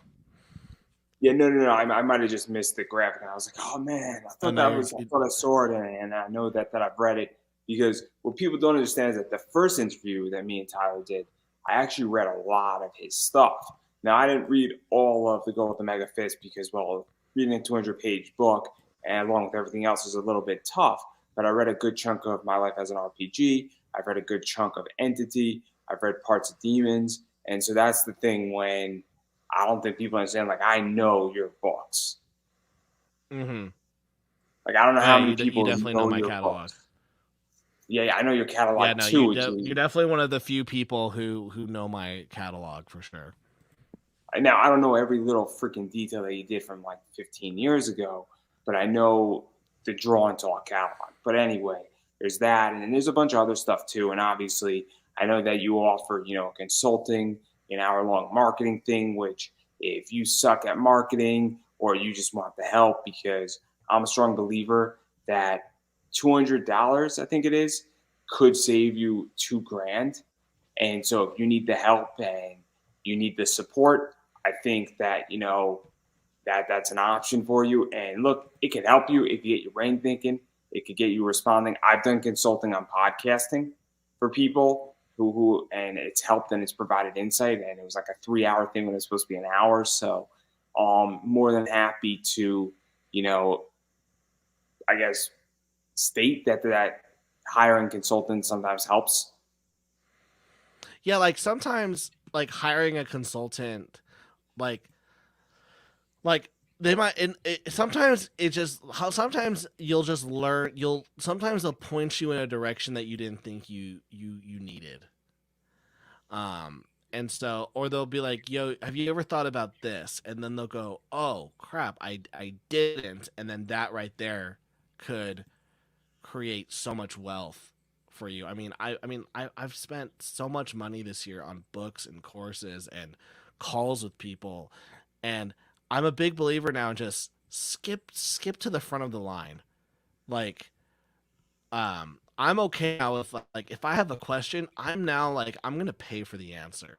Oh, it's $90 for me to get the answer, or I can spend hours and hours trying to fail and learn it myself. No, let me pay the $90.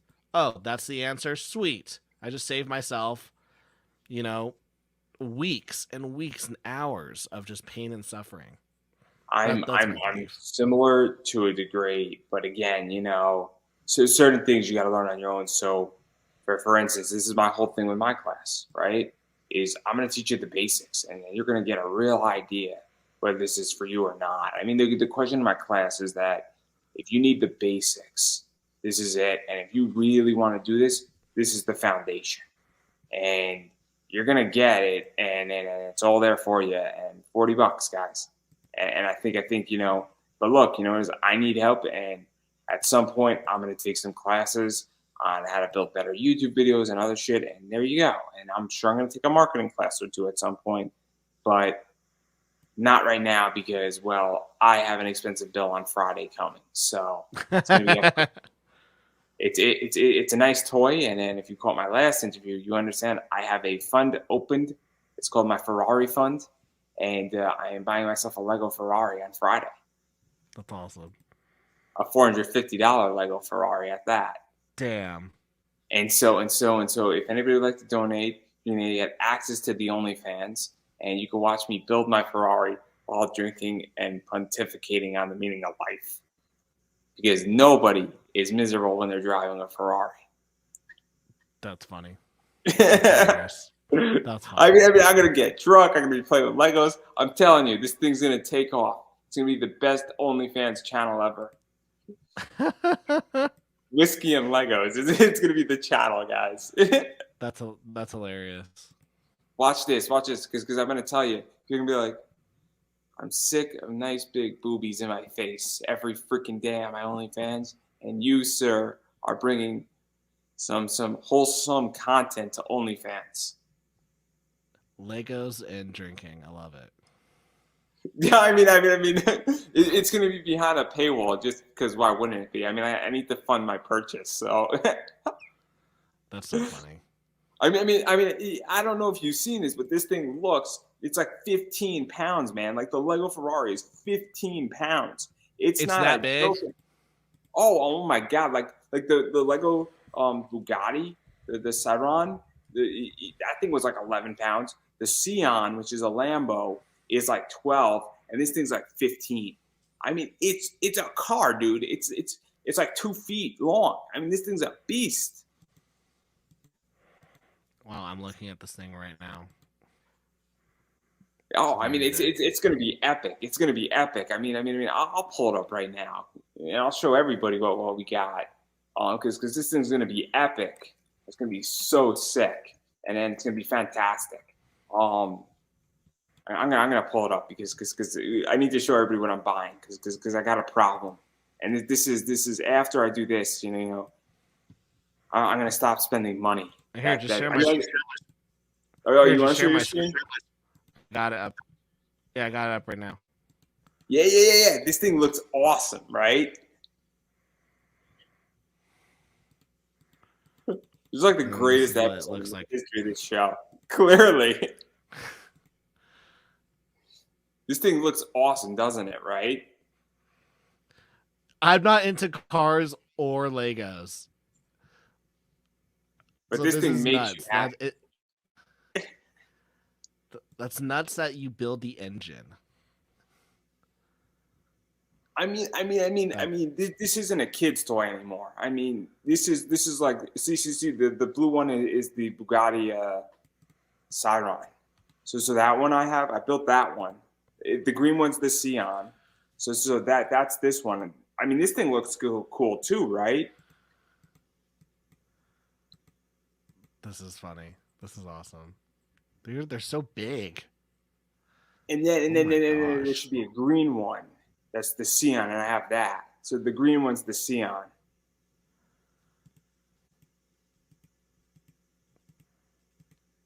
Dang. These are intricate builds. So the Lamborghini Sion, they're asking $450 for it. Right. This is Lego, right? Yeah. That when I bought it was $380. So it's actually increased in price. It's a very intricate build. So what's actually crazy about this car in particular, and I just know so much about it, is that those rims on the tire were never produced before, and they were produced for this car only. Really? Yep. That's funny. I mean, this thing has gone up. It used to be $380, and now it's $450. I mean, this is like this is some expensive shit, dude. Like, I'm super stoked for it though. Yeah, it is. I mean, look, I don't go out and spend money. I make enough money that I can afford it. This is my first paycheck in 3.5 years at a job, and when it hits, I'm buying this car, and I'm gonna enjoy it. And you know, is we need toys in life. I mean, I'm working my ass off for very little in my life, and if me buying my Ferrari makes me happy, and my Bugatti Sion took me about 60 hours to build. Jeez, I just love it. Yeah, adults need toys, man. I mean, it looks beautiful. I mean, it looks beautiful. It's amazing. And then there's like a Dodge Charger from Fast and Furious they have on Lego. I mean, I have a problem, and I know I have a problem. We need to get you laid. I've done that. I don't know It's if. been a while. Oh, It's been a congrats. I while. don't know if it's But gonna help. what can help? I don't know if this is gonna pay dividends in the sexual con I'm in the process, and I with haven't your said this. sexual conquest dividend.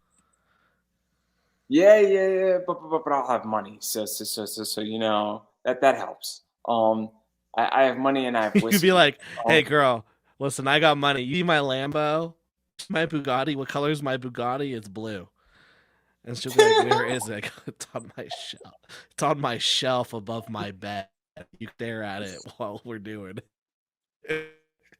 I haven't actually told anybody what I'm doing, Oh, and I'll tell you. that's hilarious. What did you say? Did you say something? No, I said that's hilarious. I didn't say anything. Oh, I No. didn't know if you said something. I didn't want to cut you off. I'm not that rude. It's just Oh terrible. no, Just you're terrible. good. Um, but I actually haven't told anybody, but I'm in the process of designing a Dodge Charger from Fast and Furious into an El Camino, and the goal for that would actually to be submit the design and sell it to Lego. Oh, that's cool. So the way you That's an technically episode. sell the way you sell to Lego is that there's something called the 10K Club. The 10K Club is that you submit a design and then people vote, and if it gets 10,000 votes, Lego considers to make it into an official Lego set. Wow. So it's like So crowdfunding. It's like crowdfunding to get your thing made by Lego. and then you get a royalty on it. Oh, do you have to get 10,000 votes or $10,000? 10,000 votes. Gotcha. That's a lot of votes. So I'll tell you what Lego sets were actually done through this. The Voltron set. So there's a Lego Voltron set that was done. The Seinfeld set was done through it, and the Friends set was done through this. Oh, that's cool. But anyway, enough of that. I'm sure everybody now knows that I have a problem, and it's all right. I will say this though, my favorite weapon in wrestling is Legos because they hurt. It's true. It used to be thumbtacks, guys. Thumbtacks do not hurt as much as Lego blocks do.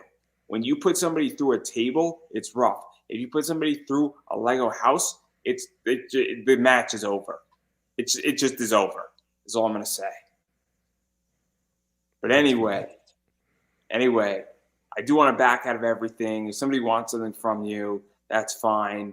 I have one more question before I give you a chance to self promote. When is One Piece going to end? Because I know how much you love talking about One Piece. Dude, I actually, I like. It's funny. I talk about One Piece, but I don't even like read it. Um, I think he's got. I think he's got another Continue. 5 years. I think he's gonna do another like 5 years on that book. Like he's like I'm almost done. I'm like, no, you're not. I think he has another 5 years. It's safe to say that it is the greatest manga ever so far in the history of the entire freaking industry. The greatest.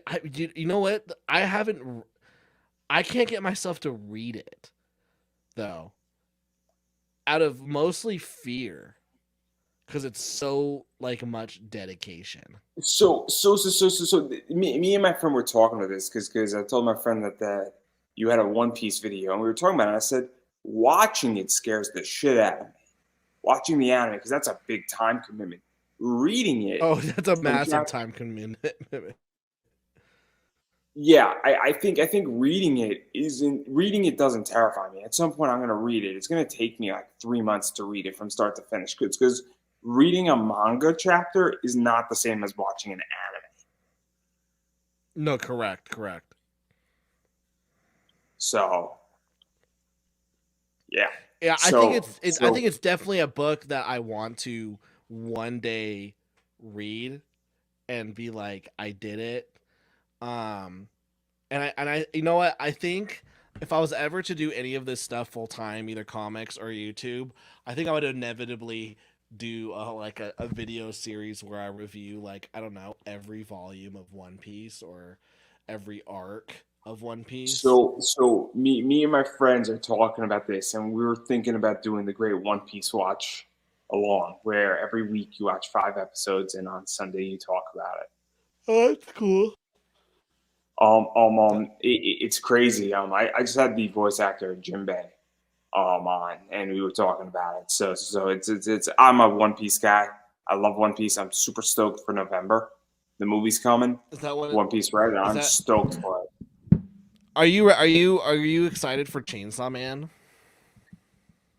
You know what it is? I'm okay with it. I wouldn't say I'm excited for it, but I'm gonna be watching it. I mean, That's it's what gonna I'm be excited fun. for. I'm I'm excited for excited for Chainsaw Man. I'm excited for the Witch of Mercury Gundam because that thing's gonna be dope as shit. I'm excited for My Dress Up Darling season 2. I said it. That's okay. That's okay. You can be excited for it. I don't judge you. I'm perfectly fine with it. It's you and a variety of other people apparently. I love Marin, and she wasn't 15. She'd be amazing, but I she's enjoyed 15. Shadow. Yeah, I mean, it's all right. We'll pretend we didn't hear that. As the son of an attorney, I'll just turn the other way. I I haven't acted on it. She's not real. I'm. I mean, I love Shadow House, but that's not the point. But anyway. Enough about this. I love One Piece. I think One Piece is one of the greatest things ever. I think Dragon Ball Z is amazing too. And I'm an anime weeboo. I mean, I am born and bred in anime. It has made me a fortune. Comics have made me a lot of money, and Sony's going to make me a lot of money once I buy their stock. So that's my point. But I digress on all that. I do want to give you a chance to promote yourself. So where could people find you? Where could people bother you? Where could people hit you up? Where could people back the campaign? Where could people offer you advice? Not that you need it, but it's I always always, fun. I always love advice. Yeah, you guys can find me at youtube.com/drawntalk where we try to post a new video every single week. That's the goal, at least. You can find me on Twitter at Tyler_C_world. Those are the two best places to find me. I'm on Instagram. I'm on Facebook, but those are the two places that I thrive: YouTube and Twitter. And yeah, I've if you're watching this and the Kickstarter's over, you can go onto my website, drawandtalkcomics.com, and get yourself a copy. You can go on Amazon and get yourself a copy of that book as well. And yeah, no, I appreciate Andrew taking the time out of his night to talk with me. So thanks, man. Yeah, anytime. And I'm just gonna keep saying it, and I said at the start of this episode, um, you have to support and you have to financially support projects that you like, shows that you like, ideas that you like. And again, I don't care if it's my show, I don't care if it's Tyler's book, I don't care if you're supporting Disney and watching She-Hulk. As long as you're supporting something and you're supporting something that you like, because if you don't, that shit goes away. And don't come bitching to me when it gets canceled. Every year, books get canceled, TV series get canceled, Netflix stuff gets canceled, comic books get canceled because they don't have enough sales. So if you like something, you should go out there and buy it. And whether it's my stuff again, Tyler's stuff, or somebody else's stuff, you got to support what you like because otherwise it goes to the waste.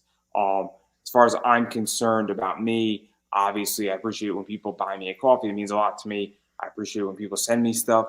I appreciate it when people say thank you. It's a big deal. When people say, hey, thank you, I appreciate getting me on. If you'd like to invite me on your show, more than happy to talk about all sorts of fun stuff.